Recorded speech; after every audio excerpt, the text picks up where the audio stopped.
പരിശുദ്ധ പരമദിവ്യകാരുണ്യത്തിന് എന്നേരവും ആരാധനയും സ്തുതിയും പുകഴ്ചയും ഉണ്ടായിരിക്കട്ടെ. പരിശുദ്ധ പരമദിവ്യകാരുണ്യത്തിന് എന്നേരവും ആരാധനയും സ്തുതിയും പുകഴ്ചയും ഉണ്ടായിരിക്കട്ടെ.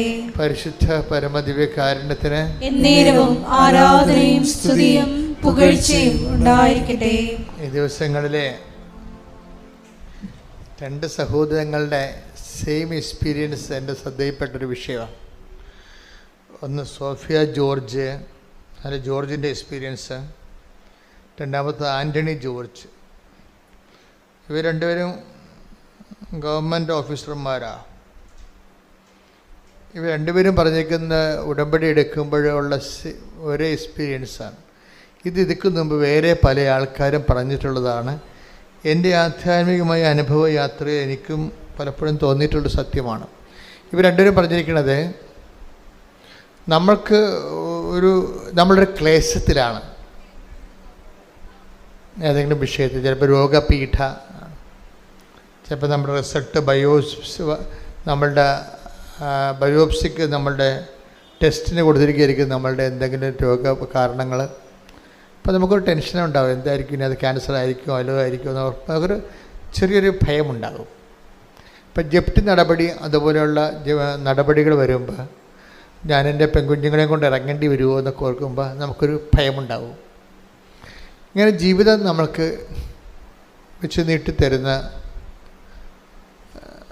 ഒരു സംഭവമാണ് സങ്കടം, ഭയം, നമ്മളതിനകത്ത് ആശങ്ക, പെട്ടുപോകുമോ എന്നുള്ള ആശങ്ക, എല്ലാം തീർന്നു എന്നുള്ള രീതിയിൽ എന്തെങ്കിലും ഒരു അഭ്യൂഹവല് സംഭവിച്ചു കഴിഞ്ഞാൽ, എന്തെങ്കിലും ഒരു ആഘാതം സംഭവിച്ചാൽ, തോൽവി സംഭവിച്ചാൽ എല്ലാം തീർന്നു എന്ന് തോന്നും. ഇത് പണ്ട് മുതലേ തോന്നിയ ഒരു യൂഡാസ് സിൻഡ്രോമാണ്. യൂഡാസ് സിൻഡ്രോം എന്ന് പറഞ്ഞാൽ എന്താ? പുള്ളിക്കാരൻ കർത്താവിനെ ഒറ്റിക്കൊടുത്തപ്പോൾ കൈവിട്ടു പോയില്ലേ. അപ്പം കർത്താവ് എങ്ങനെയെങ്കിലും രക്ഷപ്പെടും എന്നുള്ള ഒരു ചിന്ത പുള്ളിക്ക് ഉണ്ടായിരുന്നു. എങ്ങനെയും രക്ഷപ്പെടും എന്നുള്ള ചിന്ത ഉണ്ടായിരുന്നു. കാര്യം ഒത്തിരി അത്ഭുതങ്ങൾ കാണിച്ച ആളല്ലേ. പക്ഷെ യുദാസ് കർത്താവ് പറയണമെന്ന് ശ്രദ്ധിക്കത്തില്ലായിരുന്നു. യുദാസിനോട് ഈശോ എന്താ പറഞ്ഞത്? 3 പ്രാവശ്യം പറഞ്ഞു. ഒരു കൊല്ലത്തിനുള്ളിൽ 3 പ്രാവശ്യം പറഞ്ഞു, മനുഷ്യപുത്രൻ ശത്രുകരങ്ങളിൽ നമ്മൾ ജെറുസലേമിലേക്ക് പോവുകയാണ്. അതിനെ 1 കൊല്ലം മുമ്പ് തുടങ്ങിയതാണ് പാഷൻ പ്രെഡിക്ഷൻസ് എന്ന് പറയും. പീഡാനുഭവത്തിൻ്റെ പ്രവചനങ്ങൾ അപ്പോസ്തലന്മാരെ പതുക്കെ പതുക്കെ പഠിപ്പിച്ച് ആ യാഥാർത്ഥ്യം അണ്ടർസ്റ്റാൻഡ് ചെയ്യാൻ വേണ്ടി ഈശോ ഒരുക്കുകയാണ്. അത് ശരിക്കും പറഞ്ഞാൽ അവരുടെ ഒരു ഇമോഷണൽ സെറ്റപ്പ്, ഇമോഷണലി ഈ പാഷനോട് ഫ്രണ്ട്ലി ആയിരിക്കണം എന്നാണ് ഈശോ പറയണത്. തിയോളജിക്കലായിട്ട് വേറെ ഒത്തിരിയൊക്കെ വ്യാഖ്യാനങ്ങൾ പറയുന്നുണ്ടെങ്കിലും അതൊരു ഇമോഷണലി ആയിട്ട് അവരെ ഫ്രണ്ട്ലി ആക്കി എടുക്കുകയാണ്. കുരിശ് മരണം ഉൾക്കൊള്ളാൻ പറ്റാത്ത സാധനമാണ്. അതുകൊണ്ട് ഈശോ 1 കൊല്ലം മുമ്പ് തന്നെ അതിന് സ്റ്റഡി ക്ലാസ് കൊടുക്കുമായിരുന്നു. എന്താണ്? നമ്മൾ ജെറുസലേമിലേക്ക് പോവുകയാണ്, അവിടെ വെച്ച് ചില കാര്യങ്ങളൊക്കെ സംഭവിക്കും, നിങ്ങൾ ജീവിതത്തിൽ ഒരിക്കലും കേൾക്കാത്ത കാര്യങ്ങൾ കേൾക്കും. അപ്പോൾ അതൊക്കെ പറയുമ്പോൾ പതുക്കെ പതുക്കെ അപ്പോസ്തലന്മാരെ ആ വിഷയത്തോട് വളരെ ഒരു വലിയ പൊട്ടിത്തെറി ഒഴിവാക്കാൻ വേണ്ടി ചെയ്യണ കാര്യങ്ങളാണ്. എന്താണ്? മനുഷ്യപുത്രൻ ശത്രുകരങ്ങളിൽ ഏൽപ്പിക്കപ്പെടും, അവർ അവനെ പീഡിപ്പിക്കും, അവരവനെ കുരിശിൽ തറച്ച് കൊല്ലും. അത്രയും പറയുമ്പോൾ ബാക്കിയോ ഇവർ ശ്രദ്ധിക്കത്തില്ല. യഥാർത്ഥ കാര്യം പിന്നീട് പറയുന്നുണ്ട് ഈശോ ഏറ്റവും അവസാനം. ഈ ദൈവവചനത്തിൻ്റെ ഒരു പ്രോബ്ലം എന്ന് പറയുന്നത് ഇത് അവസാനം വരെ കേട്ടിരിക്കണം. ഇടയ്ക്ക് വെച്ച് വല്ലതും കേട്ടിട്ട് ചാടി ആത്മഹത്യ ചെയ്യരുത്. എന്താണ് കാര്യം? ഇടയ്ക്ക് വെച്ച് വല്ലതും കേട്ട് ചാടി ആത്മഹത്യ ചെയ്താണ് യൂദാസ് സിൻഡ്രോം എന്ന് പറയണത്. അയാൾ ഈ അവസാനം പറഞ്ഞ് കേട്ടിട്ടില്ല. മനുഷ്യപുത്രൻ ശത്രുകരങ്ങളിൽ ഏൽപ്പിക്കപ്പെടും, അവർ എന്നെ പീഡിപ്പിക്കും, അവനെ കുരിശിൽ തറച്ച് കൊല്ലുമെന്ന് പറഞ്ഞാൽ ഈശോ അവസാനം പറഞ്ഞു എന്താണ്? എങ്കിലും അവൻ 3-ാം ദിവസം ഉയർത്തെഴുന്നേൽക്കും. അതാണ് യൂദാസ് കേൾക്കാതെ പോയ സുവിശേഷം. ഞാൻ എപ്പോഴും അതിനങ്ങനെ വിളിക്കാനാണ് ആഗ്രഹിക്കുന്നത്. യൂദാസ് കേൾക്കാതെ പോയ സുവിശേഷം എന്താണ്? 3-ാം ദിവസം ഉയർത്തെഴുന്നേൽക്കും. പത്രോസ് കേട്ടു, പക്ഷേ എങ്കിലും കർത്താവ് പീഡിപ്പിക്കപ്പെടുന്നതിനെക്കുറിച്ച് ഇമോഷണലി അത് ഉൾക്കൊള്ളാൻ ഭയങ്കര പാടായിരുന്നു. പുള്ളിക്കാരന് കർത്താവിനോട് പണ്ടാര സ്നേഹമായിരുന്നു, വല്ലാത്ത സ്നേഹമായിരുന്നു. അതുകൊണ്ട് തന്നെ ഈശോയുടെ ഒരു രീതി അനുസരിച്ച് ഈശോ പറയവേ, എന്നെ സ്നേഹിക്കുന്നവനെ ഞാൻ എന്നെ തന്നെ വെളിപ്പെടുത്തുമെന്ന്. ഇപ്പം ഈ അതായത് ഈ വിഷയം എപ്പോഴും നമ്മൾ ദൈവമായിട്ടുള്ള യാത്രയിൽ നമ്മൾ തുടങ്ങേണ്ടതും തുടരേണ്ടതുമായിട്ടുള്ള കാര്യം ദൈവസ്നേഹമാണ്. അതിപ്പോൾ ഇപ്പം നമുക്ക് പനി വരാം, രോഗം വരാം, ചിലപ്പോൾ ഗുരുതരമായ രോഗം വരാം.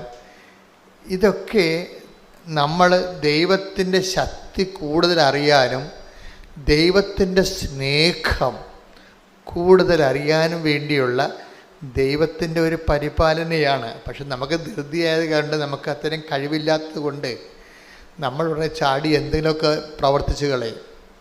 ആത്മഹത്യ ചെയ്തില്ലെങ്കിൽ പോലും ചെറിയ ആൾക്കാരെ പ്രാർത്ഥിക്കാണ്ടിരിക്കും, ഇല്ലേ? ആത്മഹത്യ ചെയ്തില്ല, പക്ഷേ എന്തെങ്കിലും സംഭവിച്ചാൽ നമ്മൾ എന്ത് ചെയ്യും? ആധ്യാത്മികമായിട്ട് ആത്മഹത്യ ചെയ്യും. ശാരീരികമായിട്ട് കെട്ടിത്തൂങ്ങി യുദാസിനെ പോലെ ചാകത്തില്ലെങ്കിലും നമ്മളും ചാകും. ആധ്യാത്മികമായിട്ട് ആത്മഹത്യ ചെയ്യും. അതെന്താണ്? Spiritual suicide. അത് നമ്മളെല്ലാവരും ചെയ്യേണ്ട ഒരു സാധനമാണ്. സ്പിരിച്വൽ സൂയിസൈഡ് എന്താണ്? എന്തെങ്കിലും സംഭവിച്ചു കഴിഞ്ഞാൽ അന്നത്തെ സന്ധ്യപ്രാർത്ഥന മുടക്കും. അതാണ് ഇല്ലേ? ഉറപ്പല്ലേ? എന്തെങ്കിലും നമുക്ക് പറ്റാത്ത വിഷമം സംഭവിച്ചു കഴിഞ്ഞാൽ നമ്മളുടനെ കുർബാന മുടക്കും. അതാണ് സ്പിരിച്വൽ സൂയിസൈഡ് എന്ന് പറയണത്. അതും ഫിസിക്കൽ സൂയിസൈഡും തമ്മിൽ വലിയ വ്യത്യാസമൊന്നുമില്ല. ഇത്തിരി മറ്റത് സ്പിരിച്വൽ സൂയിസൈഡിന് ഇനിയും തിരിച്ചു വരാനൊക്കെ പറ്റും, ഫിസിക്കൽ സൂയിസൈഡിന് തിരിച്ചു വരാൻ പറ്റത്തില്ല. അപ്പോൾ ഈ രണ്ടും സംഭവിക്കാൻ സാധ്യതയുണ്ടെന്നറിയാം ശിഷ്യന്മാർക്ക്. ഒന്നെങ്കിൽ ഈ ജെറുസലേമിൽ സംഭവിക്കാൻ പോകുന്ന വിഷയങ്ങൾ അവർ ഓൾ ഓൺ എ സഡൻ കേട്ട് കഴിഞ്ഞാൽ രണ്ട് കാര്യം സംഭവിക്കും. ഒന്നെങ്കിൽ സ്പിരിച്വൽ സൂയിസൈഡ് സംഭവിക്കും. അത് പത്രോസിന് അങ്ങനെ സംഭവിച്ചു. കാര്യം കർത്താവ് പത്രോസോട് പറഞ്ഞായിരുന്നു, നിനക്ക് സ്പിരിച്വൽ സൂയിസൈഡ് സംഭവിക്കും, മറ്റവന് ഫിസിക്കൽ സൂയിസൈഡാണ് സംഭവിക്കുന്നത്. അവൻ തട്ടിത്തൂങ്ങി മരിക്കും. കാര്യം അവൻ ഉയർത്തെഴുന്നേൽപ്പിനെക്കുറിച്ച് കേട്ടില്ല. അതുകൊണ്ടാണ്. ഉയർത്തെഴുന്നേൽപ്പിനെക്കുറിച്ച് കേട്ടില്ലെങ്കിൽ കുഴപ്പമാണ്. ക്രിസ്തുവിനെക്കുറിച്ച് എല്ലാം കേട്ട് അണ്ണന്മാരുടെ കൊണ്ട് കുഴപ്പം അതാണല്ല. ക്രിസ്തു സാമൂഹ്യ പരിഷ്കർത്താവാണ് എന്നൊക്കെ പറയുന്നില്ല. അതൊക്കെ വിവരക്കേട്, ബോധമില്ലാത്തവന് പുറമേ അകലെ നിന്നുകൊണ്ട് ക്രിസ്തുവിനെ മനസ്സിലാക്കാൻ ഉള്ള ഒരു വൃദ്ധാശ്രമങ്ങളാണ്. ക്രിസ്തു സാമൂഹ്യ പരിഷ്കർത്താവായിട്ട് മന്നത്ത് പതിപ്പനുമാനെ പോലെ വന്ന ആളല്ല, ശ്രീനാരായണ ഗുരുവിനെ പോലെ വന്ന ആളല്ല. അവനിതിനെ വിഷയത്തെക്കുറിച്ചൊക്കെ വ്യക്തതയുണ്ട്.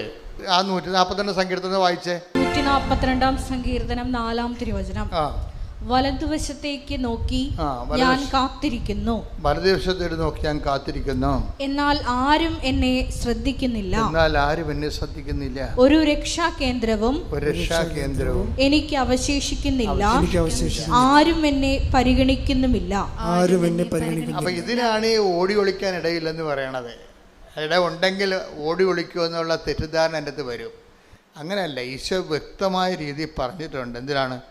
ഈ നിമിഷത്തിന് വേണ്ടിയാണ് ഞാൻ ഇതിലേക്ക് വന്നത്. 12:27 വായിച്ച്, യോഹന്നാൻ 12:27 വായിച്ച് ശ്രുതികട്ടെ. Hallelujah, hallelujah, hallelujah, hallelujah. യോഹന്നാൻ 12:27. പിതാവേ ഈ മണിക്കൂറിൽ നിന്ന് എന്നെ രക്ഷിക്കണമേ. അല്ല, ഇതിനു വേണ്ടിയാണല്ലോ ഈ മണിക്കൂറിലേക്ക് ഞാൻ വന്നത്. അപ്പം മരണത്തെ കർത്താവ് മനുഷ്യന്റെ പാപത്തിന് വേണ്ടിയുള്ള പരിഹാര ബലിയെ ഒഴിവാക്കാൻ പറ്റത്തില്ല. അതാണ് 12:27 പറയുന്നത്. ഓടിയൊടിക്കാനൊന്നും പറ്റത്തില്ല. ഇടവില്ലെന്ന് പറഞ്ഞിട്ട് കാര്യമില്ല. ഇട ഉണ്ടായാലും ഓടിയൊടിക്കാൻ പറ്റത്തില്ല. എന്താ കാര്യം? ഈ മണിക്കൂറിന് വേണ്ടിയാണല്ലോ ഞാൻ ഒന്നൊരു വായിച്ചേ, ശ്രുതികട ഹല്ലേലൂയ. ഇതിനു വേണ്ടിയാണല്ലോ ഈ മണിക്കൂറിലേക്ക് ഞാൻ വന്നത്. പിതാവേ, അതിൻ്റെ അർത്ഥം ബാക്കി എന്താണെന്ന് അറിയാം. പിതാവേ, അങ്ങേ പുത്രനെ മഹത്വപ്പെടുത്തണമേ. അപ്പോൾ അവിടെ സ്വർഗത്തിൽ നിന്ന് സ്വരമുണ്ടായി, ഇതാ ഞാൻ മഹത്വപ്പെടുത്തുന്നു, ഇനിയും മഹത്വപ്പെടുത്തും.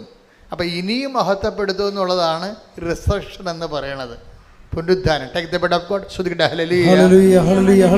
യോഹന്നാൻ 12:28. യോഹന്നാൻ 12:28. പിതാവേ, അങ്ങയുടെ നാമത്തെ മഹത്വപ്പെടുത്തണമേ.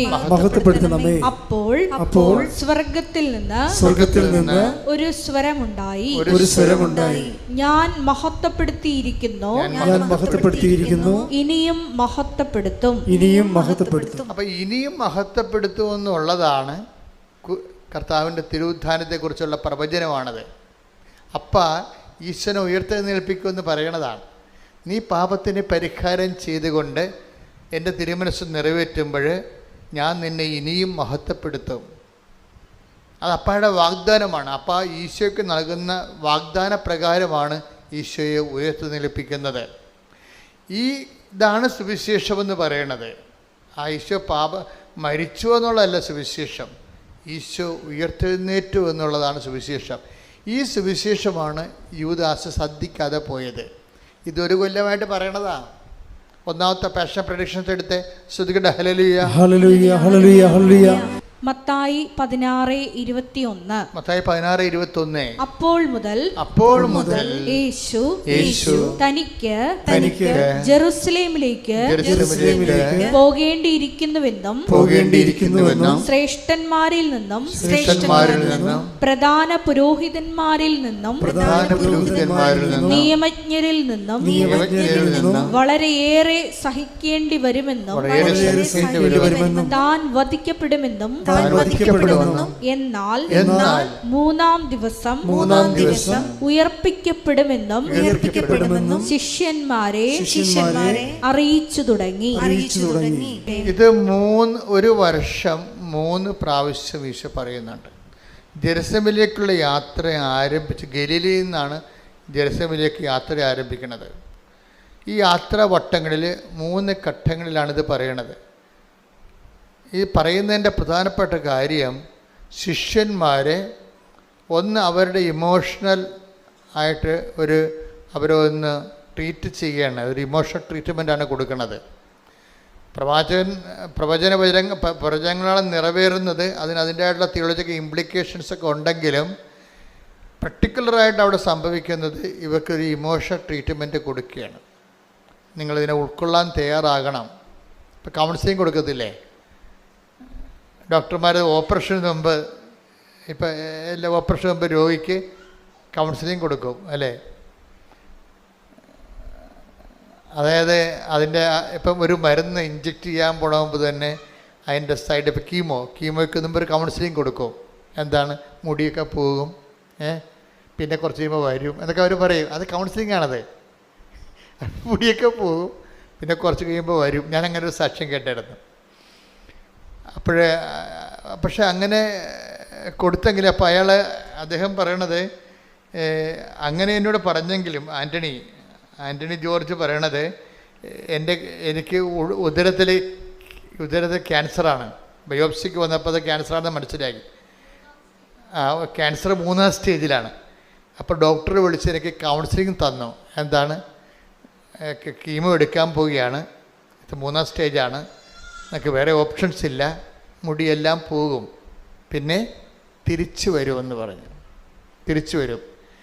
അപ്പോൾ അതൊരു കൗൺസിലിംഗ് ആണ്. എന്ന് വെച്ച് കഴിഞ്ഞാൽ ഇമോഷണലായിട്ട് ഇയാൾ ഇതിനോട് ഒരു അക്സെപ്റ്റബിളായിട്ട് മാറണം. ട്രീറ്റ്മെൻറ്റാണ് ശരിക്കും. ഇതുപോലെ പാഷൻ പ്രിഡിക്ഷൻസ് എന്ന് പറയുന്ന പീഡാനുഭവ പ്രവചനങ്ങൾ. നമ്മൾ ജെറുസലേമിലേക്ക് പോവുകയാണ്, അവിടെ വെച്ച് മനുഷ്യപുത്രൻ സത്യകേങ്ങ് ഏൽപ്പിക്കപ്പെടും, അവനെ വധിക്കും, എന്നാൽ 3ാം ദിവസം ഉയർത്തെഴുന്നേൽക്കും. അപ്പോൾ ആ ഉയർത്തെഴുന്നേൽപ്പിൻ്റെ സുവിശേഷം യൂദാസ് കേട്ടോ ഇല്ലെന്നല്ല, അയാളത് വിശ്വസിച്ചില്ല. അതാണ് പ്രശ്നം. കേട്ടിത്തൊങ്ങാനുണ്ടായിരുന്നത് കാരണം എന്താ? യൂദാസ് കെട്ടിത്തൂങ്ങാനുണ്ടായ കാരണം എന്താ? കാരണം ഒന്ന്, കർത്താവിൻ്റെ തിരുവുദ്ധാനത്തിൽ അയാൾ വിശ്വസിച്ചില്ല. അതാണ് പ്രശ്നം. വിശ്വസിച്ചിരുന്നെങ്കിൽ, വിശ്വസിച്ച ഒരാളുണ്ട്, ആരാണ്? പത്രോസ്. പത്രോസിനോട് ചോദിച്ചായിരുന്നു, നീ എൻ്റെ പുനരുദ്ധാനത്തിൽ വിശ്വസിക്കുന്നുണ്ടോ എന്ന് ചോദിച്ചായിരുന്നു. കർത്താവ് ഡയറക്റ്റ് ചോദിച്ചായിരുന്നു. വിശ്വസിക്കാത്ത ചിലരിവിടെ ഉണ്ടെന്ന് ഈശോ പറയുന്നുണ്ട്. വിശ്വസിക്കാത്ത ചിലരിവിടെ ഉണ്ടെന്ന് പറയണപ്പോൾ ശിഷ്യന്മാരെ ഈശോ മനസ്സിലാക്കിയത് പുനരുത്ഥാനത്തിൽ വിശ്വസിക്കാത്തവരും വിശ്വസിക്കുന്നവരുമായിട്ടാണ് മനസ്സിലാക്കിയത്. അതുകൊണ്ട് തന്നെ വിശ്വസിക്കാത്ത ചിലരിവിടെയുണ്ട്. Take the word of God. ശ്രദ്ധിക്കട്ടെ. Hallelujah, hallelujah, hallelujah, hallelujah, hallelujah. യോഹന്നാൻ 6:64. യോഹന്നാൻ 6:64. എന്നാൽ വിശ്വസിക്കാത്തവരായി നിങ്ങളിൽ ചിലരുണ്ട്. അവർ ആരെന്നും തന്നെ ഒറ്റിക്കൊടുക്കാനിരിക്കുന്നവൻ ആരെന്നും ആദ്യം മുതലേ അവൻ അറിഞ്ഞിരുന്നു. അപ്പം ആദ്യം മുതലേ തന്നെ ഈശോയ്ക്ക് അറിയാവുന്നതുകൊണ്ടാണ് ആദ്യം മുതലേ പീഡാനുഭവ പ്രവചനങ്ങൾ കൊടുക്കുന്നത്. പീഡാനുഭവ പ്രവചനങ്ങളുടെ ഉദ്ദേശം എന്താണ്? പുനരുത്ഥാനത്തെക്കുറിച്ച്, പീഡാനുഭവത്തെക്കുറിച്ച് നമ്മൾ ഈ പീഡാനുഭവ പ്രവചനം എന്നാണ് ഇതിനെ വിളിക്കുന്നത്. ശരിക്കും പറഞ്ഞാൽ അതൊരു നോൺസെൻസ് വിളിയാണ്. കാര്യം തിരുവുദ്ധാന പ്രവചനമാണത്. തിരുവുദ്ധാന പ്രവചനമാണ്. മനുഷ്യപുത്രൻ ശത്രു, അതിൻ്റെ മെയിൻ പോയിൻ്റ്, കോർ പോയിൻ്റ് എന്താണ്? ആ 3-ാം ദിവസം ഉയർത്തെഴുന്നേൽക്കുമെന്നുള്ളതാണ് കോർ പോയിൻ്റ് അതിൻ്റെ.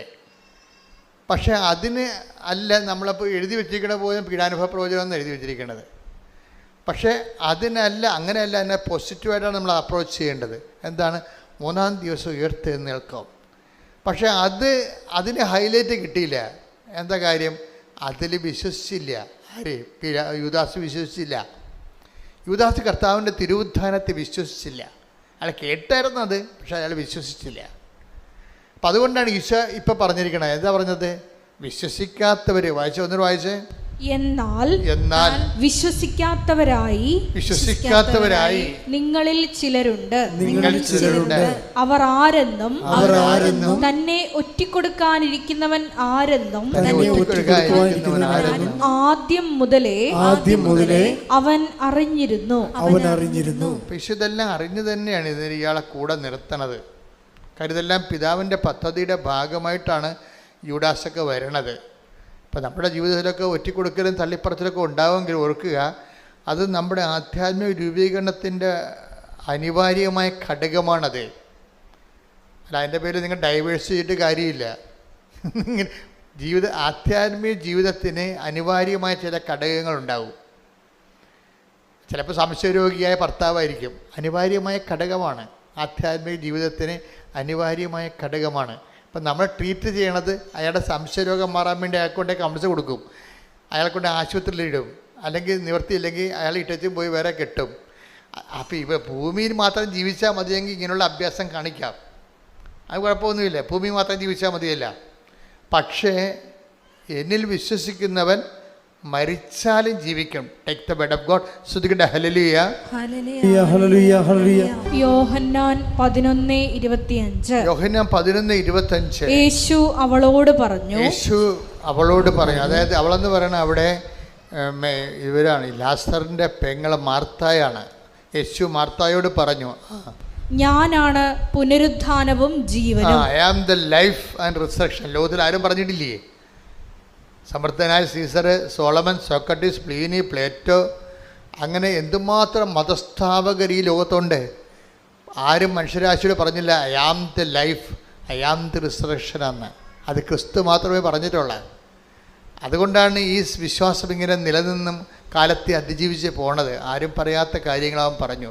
കാര്യം അത് പറയാനുള്ള കഴിവും കപ്പാസിറ്റിയും ദൈവത്തിനടുത്ത ഒരു കപ്പാസിറ്റിയാണത് എന്ന് പറഞ്ഞ് എന്നിൽ വിശ്വസിക്കുന്നവൻ നിങ്ങളേറ്റ് പറഞ്ഞ് എന്നിൽ വിശ്വസിക്കുന്നവൻ മരിച്ചാലും ജീവിക്കും.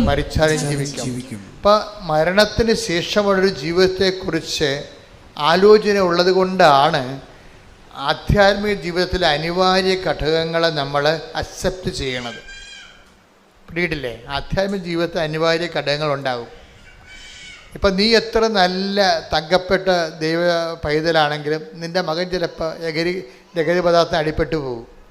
അപ്പോൾ ചിലപ്പോൾ നീ എത്ര നല്ല സന്മാതൃക കാണിച്ചാലും ആ സന്മാതൃക ഒന്നും ഉൾക്കൊള്ളണമെന്ന് നിർബന്ധമില്ല.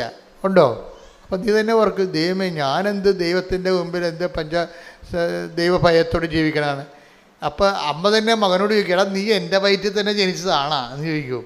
എന്താണ് അവരങ്ങനെ ഇവൻ പറയണ പോലെ ചിന്തിക്കണ പോലെ ഒന്നും നമ്മൾ ചിന്തിച്ചിട്ട് കൂടിയില്ല. ഇവന് ഒരു ദൈവഭയവുമില്ല. അതുകൊണ്ടങ്ങനെ ഈ ദൈവഭയമില്ലാത്തൊരു മകൻ നമുക്കുണ്ടെങ്കിൽ തന്നെ ആധ്യാത്മികതയുടെ അനിവാര്യ ഘടകങ്ങളാണത്.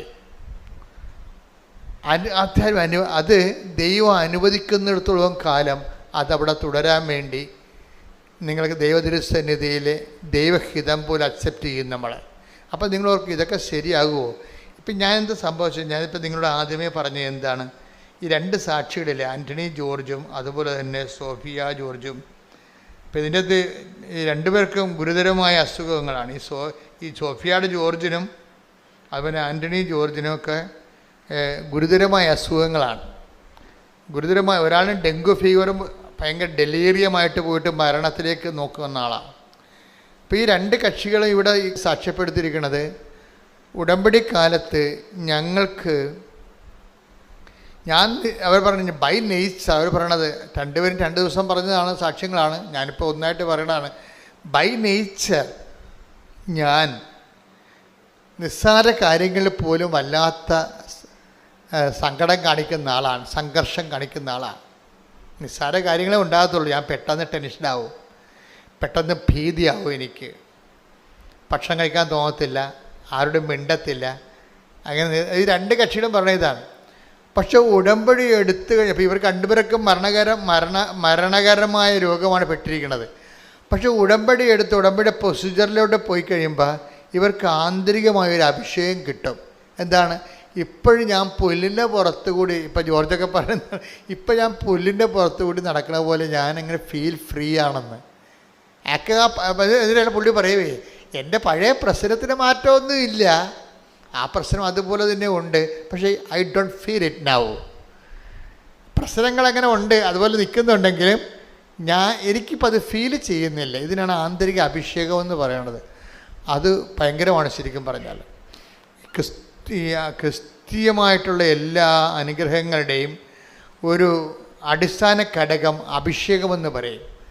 അതായത് ദൈവ സ്നേഹം നമ്മളിൽ നിറഞ്ഞു കഴിയുമ്പോൾ നമ്മൾ സത്യസന്ധമായിട്ടാണ് ഇത് ഫോളോ ചെയ്യണമെന്ന് ദൈവത്തിന് മനസ്സിലായി കഴിഞ്ഞാൽ നമ്മുടെ ആന്തരിക ഇമോഷണലായിട്ടുള്ള ആന്തരിക വൈകാരികമായ മേഖലകളെ ദൈവം അഭിഷേകം ചെയ്യും. നമുക്കത് ഫീൽ ചെയ്യത്തില്ല. നമ്മൾ പോകുന്നത് വളരെ മോശം കണ്ടീഷനിലൂടെയാണെങ്കിലും നമ്മൾക്ക് അത് ഫീൽ ചെയ്യത്തില്ല. ഇത് പ്രാർത്ഥനയിൽ എനിക്ക് തോന്നുന്നത് ആദ്യം നമ്മൾ വാങ്ങിച്ചെടുക്കേണ്ട അനുഗ്രഹം ഇതാണ്. കാര്യം എപ്പോഴും നമ്മൾ ഓർത്തേക്കണം. കാര്യം ഈ ടെൻഷൻ, ഇപ്പോൾ നിങ്ങൾ പ്രസവിക്കാൻ പോണവരാണെങ്കിലും നിങ്ങൾക്ക് ഡെലിവറി ടൈം ആകുമ്പോൾ ഭയങ്കര ഉത്കണ്ഠയാണ്. അപ്പോൾ ഡോക്ടർമാരാണെങ്കിൽ ഇപ്പോഴത്തെ ഒരു അവസ്ഥയെന്ന് വെച്ചാൽ ഉത്കണ്ഠ ഇല്ലാത്തവനും ഉണ്ടാക്കി തരണ രീതിയാണ് അവർ പറയണത്. കൊച്ചു തിരിഞ്ഞു വരത്തില്ല, കീറാൻ പോവുകയാണ്, ചിലപ്പോൾ കൊച്ചിനെ 1 മാസം കാണാൻ പറ്റത്തില്ല. അവരെല്ലാം നേരത്തെ പറയും. അവരെല്ലാം നേരത്തെ പറയുന്നത് വെച്ച് കഴിഞ്ഞാൽ എന്തെങ്കിലും സംഭവിച്ചാൽ പിന്നെ, അല്ലെങ്കിൽ നിങ്ങൾ പറയത്തില്ലേ, ഇവിടെ ഒരു കുഴപ്പമില്ല, ഞാൻ വന്നതാണ്, ഇപ്പം ഞാൻ ഇങ്ങനെ പോയി, ഇയാളാണ് കുഴപ്പമെന്ന് ഡോക്ടറിനെതിരെ കേസ് കൊടുക്കും. അത് കാരണം അവരില്ലാത്തതൊക്കെ നേരത്തെ പറഞ്ഞു പിടിപ്പിക്കും. അപ്പം നമ്മൾക്കെന്താ വരണത്? നമ്മൾ സംഘർഷം കയറി തലക്ക് വെളിവില്ലാത്ത രീതി നടക്കും. അപ്പോൾ ഇതുപോലെ നമ്മളെ പാസിഫൈ ചെയ്യുന്നതിനുപരി ഇതുപോലെയുള്ള സംഘർഷ സാധ്യതകളുടെ സമയത്ത് നമുക്ക് വേണ്ടത് അഭിഷേകമാണ്. അപ്പം നിങ്ങൾ ഈ ഉടമ്പടിക്കാലത്ത് എപ്പോഴും ശ്രദ്ധിക്കേണ്ടത്, ഉടമ്പടിയിൽ ഒത്തിരിയേറെ ഫോർമുലയുണ്ട്. ഇങ്ങനെ ദൈവമായിട്ട് ഇൻട്രാക്ട് ചെയ്തിരിക്കാൻ സത്യസന്ധമായിട്ട്. പാപവും ഒന്ന് ഒഴിവാക്കിയാൽ മതി, എനിക്കങ്ങനെ തോന്നിയിരിക്കണത്. അല്ലെങ്കിൽ ഉടമ്പടി എടുക്കുന്നവർ വളരെ വൃത്തിയായിട്ടാണ് ജീവിക്കണത്. അപ്പം അതൊന്ന് ആ മേഖല ഒന്ന് ശ്രദ്ധിച്ചാൽ മതി. ശ്രദ്ധിച്ച് കഴിഞ്ഞിട്ട് നിങ്ങളുടെ പ്രാർത്ഥനയുടെ ടൈമൊന്ന് കൂട്ടിയിരിക്കണം. ഇപ്പം പ്രാർത്ഥനയുടെ ടൈമൊന്ന് കൂട്ടിക്കഴിഞ്ഞാൽ നിങ്ങൾ ആദ്യം പ്രാർത്ഥിക്കേണ്ടത്, കൂടുതൽ പ്രാർത്ഥിക്കാൻ വേണ്ടി ഉള്ള കൂടുതൽ സമയം ദൈവദിവസത്തിന് ചെലവഴിക്കാൻ വേണ്ടി നിങ്ങൾ പ്രത്യേകം പ്രാർത്ഥിക്കണം. ഒരു ഉടമ്പടി എടുത്തു എന്നല്ല, ഉടമ്പടി എടുക്കുമ്പോൾ ഒരു നിയോഗം വെക്കേണ്ടത് ഇതാണ്: കുറച്ച് സമയം കർത്താവിൻ്റെ തിരുസന്നിധി. ഇപ്പം ഞാൻ ഈ ദിവസങ്ങളിലൊക്കെ പ്രാർത്ഥിക്കണം എന്താണെന്ന് എനിക്കറിയാവോ? അതായത് ദിവ്യകുർബാന സ്വീകരിച്ച് കഴിഞ്ഞ് എനിക്ക് കുറച്ച് സമയം, ആ സമയം കർത്താവ് എന്നോട് സംസാരിക്കണം, എനിക്ക് കർത്താവിനോട് സംസാരിക്കണം. അതാണ് ഞാൻ ഈ ഒരാഴ്ച മുഴുവൻ പ്രാർത്ഥിച്ചുകൊണ്ടിരുന്നത്. എനിക്കതിലെന്തോ ഒരു കുറവുണ്ടെന്ന് എനിക്ക് തോന്നിപ്പോയത് കൊണ്ട് ഞാൻ പ്രാർത്ഥിച്ച കുർബാന സ്വീകരിക്കുന്ന സമയത്ത് എനിക്ക് മുമ്പത്തേക്കാൾ കൂടുതലായിട്ട് അങ്ങയോട് സംസാരിക്കാനും അങ്ങ് പറയണത് എനിക്ക് മനസ്സിലാകാനും അങ്ങനെ ഒരു ഇൻറ്റിമസി ഫീൽ ചെയ്യാൻ എന്നെ അനുഗ്രഹിക്കണം. അതാണ് എൻ്റെ പ്രാർത്ഥന. അതുപോലെ നിങ്ങളും പ്രാർത്ഥിക്കണം. എന്താ വെച്ചാൽ ഉടമ്പടി എടുത്തു കഴിയുമ്പോൾ നിങ്ങൾ ദൈവത്തോട് കൂടുതൽ അടുക്കാൻ വേണ്ടി, അടുത്ത് കഴിഞ്ഞാൽ ഉണ്ടായ ഗുണം എന്ന് പറയുക, നമുക്ക് ഈ വചനം വായിക്കാൻ തന്നെ ഒരു അഭിഷേകം കിട്ടും. പ്രാർത്ഥിക്കാൻ വേറെ അഭിഷേകമുണ്ട്. പ്രാർത്ഥിക്കുന്നത് വല്ലാത്ത ഒരു സന്തോഷമായിട്ട് നമുക്ക് തോന്നും. ഇപ്പം നിങ്ങൾ എങ്ങനെയെങ്കിലും പ്രാർത്ഥിച്ച് അവസാനിപ്പിച്ച് ഈ പൂച്ച കുരിശ് വരയ്ക്കാൻ പോലെ ചാടിപ്പുറത്ത് ചാടണമെന്നല്ലേ? അങ്ങനെ നിങ്ങൾ ചാടിപ്പുറത്ത് നിങ്ങൾ പ്രാർത്ഥിച്ചിട്ട് കാര്യമില്ലെന്ന് ഞാൻ പറയത്തുള്ളൂ. കഥയുമില്ല. കാര്യം അതൊരു രജിസ്റ്റർ ആകത്തില്ല. ദൈവം നിങ്ങൾ എന്തെങ്കിലും കാട്ടിക്കുറിപ്പിച്ചുണ്ടാക്കിയിട്ട് ആർക്കാനും വേണ്ടി ഓക്കാനിക്കണ പോലെയൊക്കെ പ്രാർത്ഥിക്കത്തില്ലേ? അഭ്യാസമൊന്നും കാണിച്ചിട്ട് കാര്യമില്ല. ഇങ്ങനെ എത്ര അഭ്യാസക്കാർ ദൈവം കണ്ടതാണ്. അപ്പം അതുകൊണ്ട് അതിന് നിങ്ങൾ ചെയ്യേണ്ട കാര്യം എന്ന് വെച്ച് കഴിഞ്ഞാൽ പ്രാർത്ഥിക്കാനുള്ള ഒരു വരപ്രസാദം, കൂടുതൽ സമയം. കഴിഞ്ഞ ദിവസങ്ങളിലെ ഒരു സാക്ഷ്യം ഉണ്ടായിരുന്നു. ഒരു ഡിപ്ലോമാറ്റായിരുന്നു, UN ഡിപ്ലോമാറ്റ്. UN ഡിപ്ലോമാറ്റിൽ അവർക്ക് ജോലി കിട്ടാനുള്ള യാതൊരു സാധ്യതയുമില്ല. അവർ മലയാളി ലേഡിയാണ്. അവർ താമസിക്കുന്നത് തെക്കേ വടക്കേ ഇന്ത്യയിലാണെങ്കിലും ഇപ്പോൾ UN ഡിപ്ലോമാറ്റിൽ അവർക്ക് ജോലി കിട്ടാനുള്ള, അവിടെ കോമ്പറ്റേറ്റീവ് ആയിട്ടുള്ള ഒപ്പോണൻസൊക്കെ വരണത് വല്ല ഇൻ്റർനാഷണൽ ലെവലിലുള്ള ആൾക്കാരാണ് വരണത്.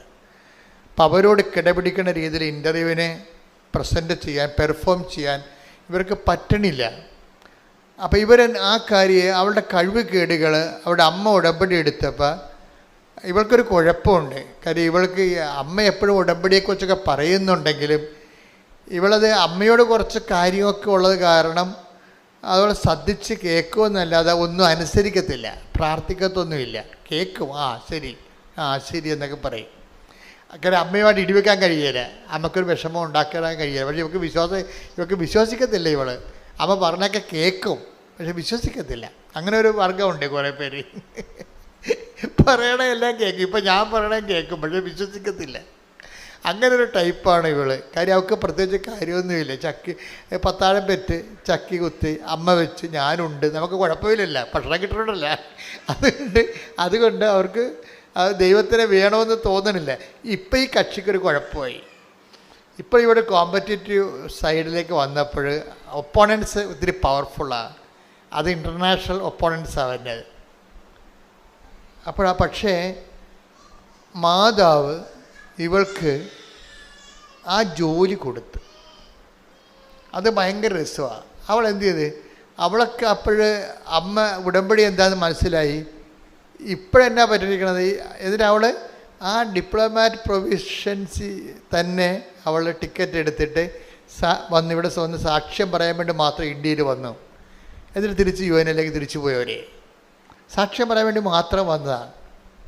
കാര്യം അവൾ പറയണ കാര്യം വെച്ച് കഴിഞ്ഞാൽ അത് ദൈവം എൻ്റെ കൂടെ നിന്നത് കൊണ്ടാണ് എനിക്ക് അങ്ങനെ എൻ്റെ വളരെ ഗുരുതരമായ ഒപ്പോണൻസ് ഉണ്ടെങ്കിലും എനിക്കതിനെ കവർ ചെയ്ത് കർത്താവിനെ പ്ലേസ് ചെയ്തെന്ന്.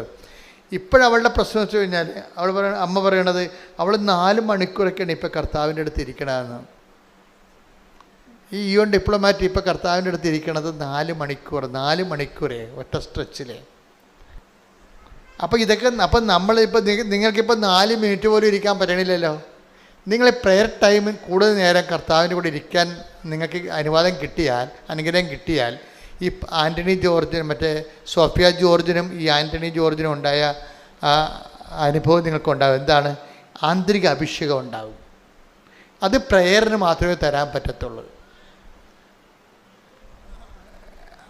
നമ്മുടെ ഈ പ്രെയർ എന്ന് പറയുമ്പോൾ ആന്തരിക അഭിഷേകം ഉണ്ടായിക്കഴിഞ്ഞാൽ ഈ നിസ്സാര കാര്യങ്ങളിൽ ഇപ്പോൾ ചില ആൾക്കാർ പെട്ടെന്ന് ടെൻസ്ഡായിപ്പോലെ എല്ലാ വിഷയങ്ങളോടും ഒരു വേദി ഒക്കെ ഉണ്ടാകുമ്പോൾ കുഞ്ഞു കാര്യങ്ങളെപ്പോലും പെട്ടെന്ന് സങ്കടപ്പെടുന്ന സ്വഭാവമില്ലേ? അതിന് വേണ്ടത് ആന്തരിക സൗഖ്യമല്ല വേണ്ടത്, ആന്തരിക ഇന്നർ അനോയിൻറ്റിങ്ങാണ് വേണ്ടത്. ഇന്നർ അനോയിൻറ്റിങ് പ്രാർത്ഥനയുടെ ഒരു ഭാഗമാണ്. പ്രാർത്ഥനയുടെ സമയം ഒന്ന് ചെലവഴിച്ച് കൂട്ടിക്കഴിഞ്ഞാൽ, പണ്ട് എനിക്കൊരു സ്ഥലത്ത് എനിക്ക് ട്രാൻസ്ഫർ കിട്ടി, ഒരു സ്ഥലത്ത് നിന്ന് വേറൊരു സ്ഥലത്തേക്ക്. അത് എൻ്റെ സ്വന്തം നാട് തന്നെയായിരുന്നു. പക്ഷേ എനിക്കവിടെ പോകാൻ ഭയങ്കര പാടായിരുന്നു. കാര്യം അവിടെ അന്ന് തന്നെ കള്ളവാറ്റുകാരുടെ കേസൊക്കെ നടക്കുന്ന സ്ഥലമാണ്. 28 കള്ളവാറ്റുകാരുണ്ട് അവിടെ. ഇന്നിപ്പോൾ കള്ളവാറ്റുകാർ കുറവല്ലേ. അന്ന് 28. പിന്നെ നമ്പർ ഷാപ്പുകളെല്ലാം കൂടി 4 പിന്നെ 8. ആ ഇടവക മൊത്തം മദ്യശാലയാണ്. ഇത് അവരുടെ മദ്യപന്മാരുടെയും മദ്യവിൽപ്പനക്കാരുടെയും ഒരു കേന്ദ്രമാണത്. പള്ളിയുമായിട്ട് ഇവർ ഭയങ്കര ബോൾത്തായും കേസൊക്കെ നടക്കുകയാണ്. അപ്പോൾ അങ്ങനെ നടന്ന കേസിൽ പള്ളി തന്നെ ഇവർക്ക് പൈസയൊക്കെ കൊടുക്കേണ്ടി വന്നു. അവരുടെ വീടിന് കല്ലെറിഞ്ഞെന്നൊക്കെ പറഞ്ഞ് കള്ളക്കേസൊക്കെ ഉണ്ടാക്കി ആകെപ്പാട് ഒരു തലവേദന പിടിച്ച്. അപ്പോൾ അങ്ങനെ സ്ഥലത്തേക്ക് പോകാൻ ട്രാൻസ്ഫർ ആയപ്പോൾ എനിക്ക് സംഘർഷമായിപ്പോയി. ഞാൻ പോകേണ്ടെന്ന് എങ്ങനെയാണ് മെത്താനോട് പറയണത്? കാര്യം ഞാൻ അച്ഛനായ കാലത്ത് തന്നെ മെത്താൻ്റെ മോതിരം മുത്തിയിട്ട് ഞാനെടുത്ത ഒരു മനസ്സെടുത്ത പ്രതിജ്ഞ പറയണ സ്ഥലത്ത് പോകുന്ന, അപ്പം അത് ഡീക്കനായ സമയത്ത് എടുത്തതാണ്. ഞാനന്ന് ഈശ്വരനോട് പറഞ്ഞത് ഏത് ബെയ്റൂട്ടിൽ വേണമെങ്കിലും പോകുന്നതാണ് പറഞ്ഞത്. അന്ന് ബെയ്റൂട്ടായിരുന്നു പ്രശ്നം. ഇന്നിപ്പോൾ ഗാസ പ്രശ്നമുള്ള പോലെ അന്നത്തെ കാലത്ത്, ഞാൻ പട്ടം മേടിക്കുന്ന കാലത്ത് 85 ബെയ്റൂട്ടായിരുന്നു പ്രശ്നം. ഭീകരവാദികൾ ബെയ്റൂട്ട് വളഞ്ഞ് എപ്പോഴും യുദ്ധമായിരുന്നു അവിടെ. അപ്പോൾ അത് പറഞ്ഞ കാരണം എനിക്ക് തിരിച്ച് പറയാൻ ഓപ്ഷനില്ല, പറയാനില്ല. പക്ഷേ എനിക്ക് പോയാൽ ഞാൻ പണി മേടിക്കുകയും ചെയ്യും. അപ്പോൾ എനിക്ക് ഭയങ്കര സങ്കടമായി. ഞാൻ ഇത് കുർബാനയും കഴിയുമ്പോൾ പള്ളിയുടെ പുറകിലൊരു വാഴത്തോട്ടമുണ്ട്, അവിടെ വന്ന് കുത്തിയിരിക്കും. അവിടെ കുറേ ബാത്റൂം കെട്ടിയിട്ടുണ്ട്. ഭയങ്കര മണമാണ് അവിടെ, വേറെ സ്ഥലമില്ല. കാര്യം എന്നെ കണ്ട ആൾക്കാർ പ്രാർത്ഥിക്കാൻ വരും. പക്ഷേ എൻ്റെ അവസ്ഥ ആൾക്കാർക്കറിയാമോ? അതുകൊണ്ട് എനിക്കൊരു പ്രശ്നമുണ്ട്. ഞാൻ എന്ത് ചെയ്ത്, ഞാൻ ഈ ജപമാലയും കൊണ്ടുപോയി ഈ വാഴത്തോട്ടത്തിൽ ആ ബാത്റൂംസിൻ്റെ അവിടെ ഇരിക്കും. ഇവിടെ ഉച്ച വരെ അവിടെ ഇരുന്ന് പ്രാർത്ഥിക്കും. പിന്നെ ഉച്ച കഴിഞ്ഞ് ഊണും കഴിച്ചു വന്ന് പിന്നെ അവിടെ ഇരിക്കും. അങ്ങനെ ഞാൻ കൊണ്ട് 13 ദിവസം അവർ ഇരുന്ന് 13 ദിവസം ഇരുന്നിട്ടപ്പോൾ എന്നാ വരുമെന്നറിയോ? എനിക്ക് എന്തെന്നില്ലാത്ത ഒരു പവറടിച്ച്, ഞാൻ പേടിച്ചിട്ട് പോകാൻ പറ്റത്തില്ലെന്ന് പറഞ്ഞ സ്ഥലത്തേക്ക് എനിക്ക് എങ്ങനെയെങ്കിലും ഒന്ന് പോയാൽ മതി എന്ന രീതിയിലായി.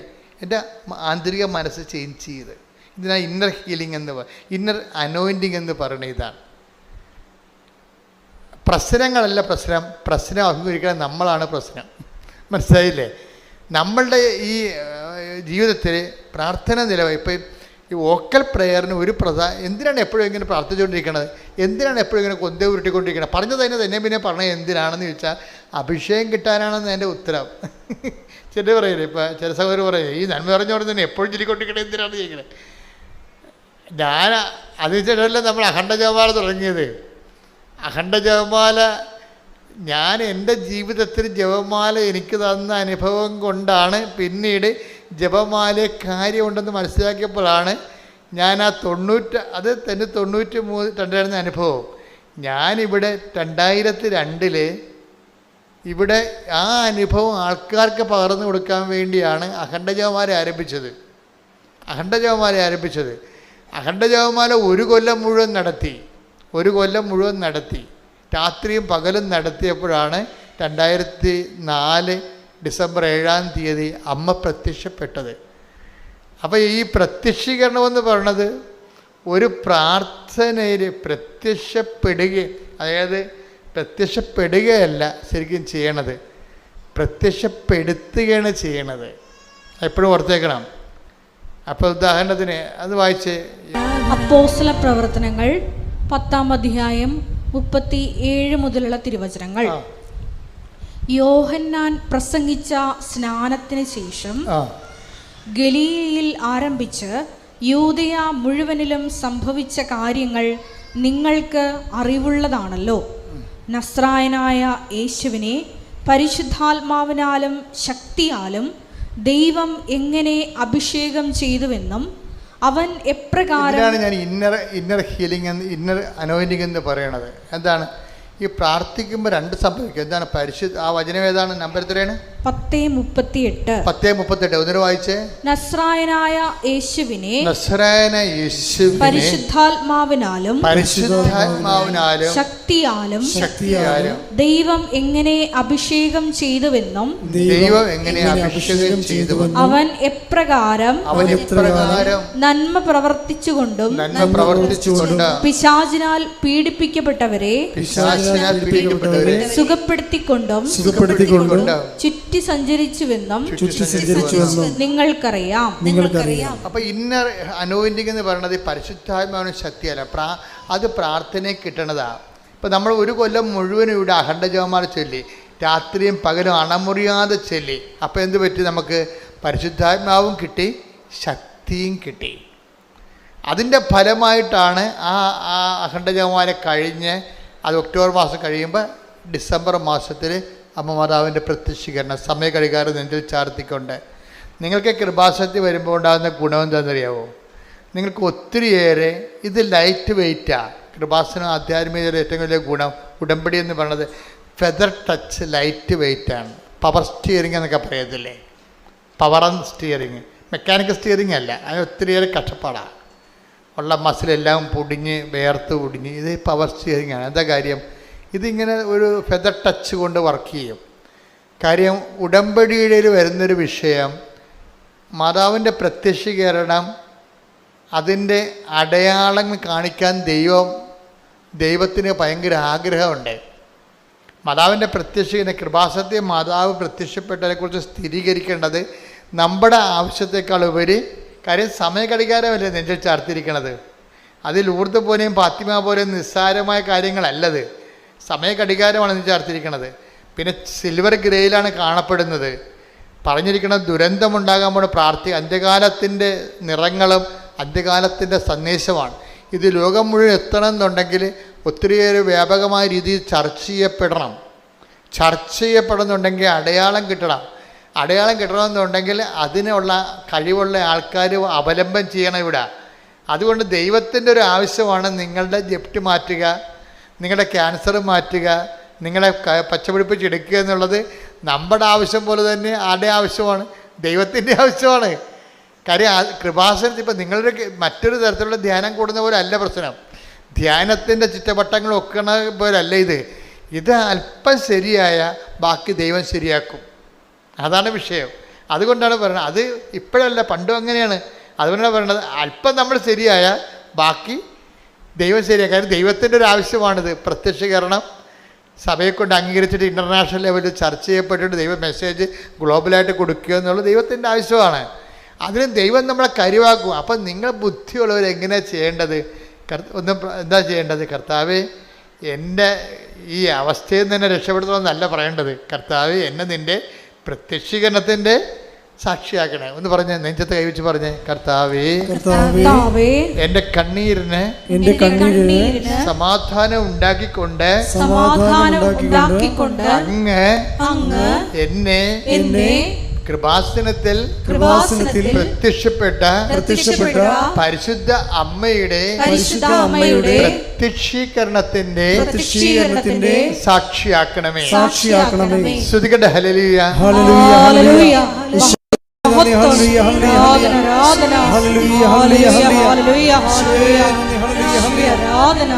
പരിശുദ്ധ അമ്മയുടെ പ്രതിഷേധത്തിന്റെ സാക്ഷികളാക്കി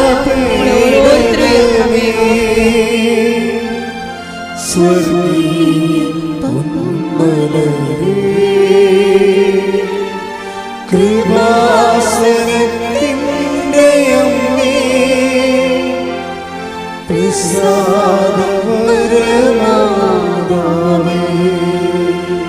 പരിശുദ്ധ പരമ ദിവ്യകാരുണ്യത്തിന് ആരാധനയും സ്തുതിയും പുകഴ്ചയും ഉണ്ടായിരിക്കട്ടെ. ഇനി നടപടി പുസ്തകം 10:41 വായിച്ചേ. അപ്പോസ്തല പ്രവർത്തനങ്ങൾ 10:40-41. അപ്പോസ്തല പ്രവർത്തനം 10:40-41. എന്നാൽ ദൈവം അവനെ മൂന്നാം ദിവസം ഉയർപ്പിക്കുകയും പ്രത്യക്ഷനാക്കുകയും ചെയ്തു. എല്ലാവർക്കുമല്ല സാക്ഷികളായി ദൈവം മുൻകൂട്ടി തിരഞ്ഞെടുത്ത ഞങ്ങൾക്ക് മാത്രം. അപ്പോൾ 2-3 കാര്യങ്ങൾ അതിൻ്റെ അകത്ത് ഉള്ളത്. എന്താ കാര്യം? ഒന്ന് വായിച്ചു 10:40-41 ഒന്നിന് വായിച്ച്. എന്നാൽ ദൈവം അവനെ മൂന്നാം ദിവസം ഉയർപ്പിക്കുകയും പ്രത്യക്ഷനാക്കുകയും ചെയ്തു. അപ്പൊ എങ്ങനെയാണ്? പ്രത്യക്ഷനാവുകയല്ല, പിന്നെന്താണ്? പ്രത്യക്ഷൻ ആക്കുകയാണ്. ഈ പ്രത്യക്ഷീകരണം എല്ലാം ആക്കുകയാണ് ചെയ്യണത്. ഇപ്പം കൃപാസന ആൾക്കാരെ ജീവനോടെ മാതാവ് പ്രത്യക്ഷപ്പെട്ടത് പ്രത്യക്ഷ ആയതല്ല ശരിക്കും പറഞ്ഞാൽ. പിന്നെന്താണ്? ദേവപിതാവ് ആക്കിയതാണ്. അപ്പോൾ അപ്പോഴും നമ്മൾ പ്രത്യക്ഷീകരണത്തിൻ്റെ സാക്ഷിയാക്കാൻ വേണ്ടി നമ്മൾ പ്രാർത്ഥിക്കുമ്പോൾ ഓർക്കേണ്ടത് ഈ വിഷയത്തിൽ പിതാവ് പ്രൈമറി ഇൻട്രസ്റ്റ് ആരുടേതാണ്? പിതാവായ ദൈവത്തിൻ്റെ ഇൻട്രസ്റ്റാണ്. കാര്യം അമ്മയെ പ്രത്യക്ഷയാക്കിയതാണ്. അതുകൊണ്ട് തന്നെ നിങ്ങളും പറയണം, എന്നെയും പ്രത്യക്ഷീകരണത്തിൻ്റെ സാക്ഷി ആക്കണമെന്ന് പറയണം. മനസ്സിലായില്ലേ? പ്രാർത്ഥന അങ്ങനെ പോകേണ്ടത്. എന്നെയും എന്ന് പറഞ്ഞാൽ എന്നെയും പ്രത്യക്ഷീകരണത്തിൻ്റെ സാക്ഷി ആക്കണമേ. ഇവിടെ വിഷയം എന്ന് പറയണത് എല്ലാവർക്കും അല്ല എന്ന് പറഞ്ഞിട്ടുണ്ട്. അത് ദൈവാനുഭവത്തെ പറ്റി പറയുമ്പോഴേ എല്ലാവർക്കും നമുക്ക് ഇപ്പം എല്ലാവരുടെയും മേൽ എൻ്റെ ആത്മാവിനെ അയക്കുമെന്ന് പറഞ്ഞാലും എല്ലാവരും സ്വീകരിച്ചോ എന്നുള്ളത് വേറെ വിഷയമാണ്. ഇതാണ് പ്രശ്നം. ദൈവത്തിൻ്റെ കോമൺ പോളിസിയാണ് എല്ലാവരിലേക്കും ഞാൻ എൻ്റെ ആത്മാവിനെ അയക്കും. Take the bed of God. ശ്രുതികട ഹല്ലേലൂയ.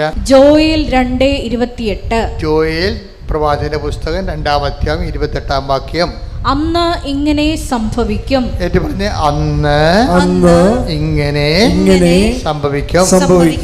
എല്ലാവരുടെയും മേൽ എന്റെ ആത്മാവിനെ ഞാൻ വർഷിക്കും. Praise the Lord. അത് കോമൺ പോളിസിയാണ്, ജനറൽ പോളിസിയാണ്. ദൈവം ആരെയും മാറ്റി നിർത്തണില്ലെന്ന് എൻ്റെ അർത്ഥം. മനസ്സിലായില്ലേ? എല്ലാവരെയും ആണ് സ്വീകരിക്കണത്. പക്ഷേ ഉള്ളൊരു പ്രോബ്ലം, എല്ലാവരുടെയും വരെ എൻ്റെ ആത്മാവിനെ ഞാൻ വർഷിക്കും. വർഷിച്ച അണ്ണന്മാരെല്ലാവരും സ്വീകരിച്ചോ? That's other problem. അതാണ് അവിടെയാണ് അപകടം കിടക്കുന്നത്.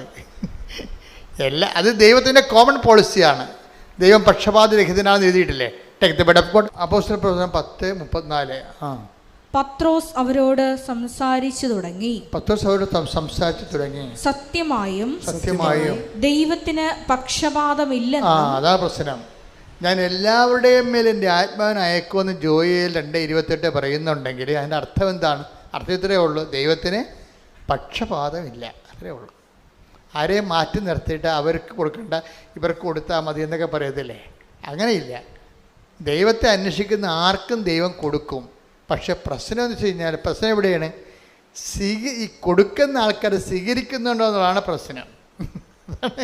അവിടെയാണ്. അതാണ് അവനെ സ്വീകരിച്ചവർക്കെല്ലാം എന്ന് പ്രത്യേക ഈശോ പറയണത്.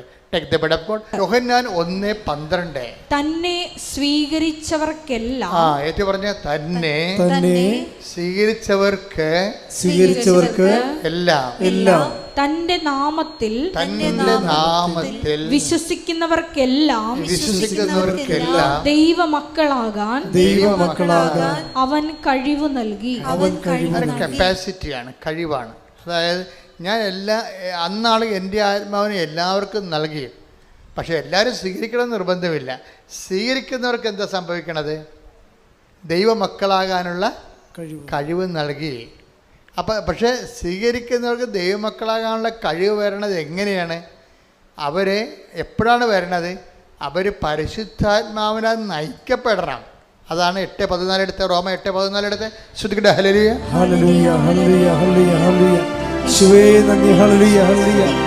റോമ 8:14. ദൈവാത്മാവിനാൽ നയിക്കപ്പെടുന്നവരെല്ലാം ദൈവത്തിന്റെ പുത്രന്മാരാണ്. ഇപ്പം ഈ യോഹന്നാൻ 1:12 റോമ 8:14 തമ്മിലാ ലിങ്ക്. എന്താ കാര്യം?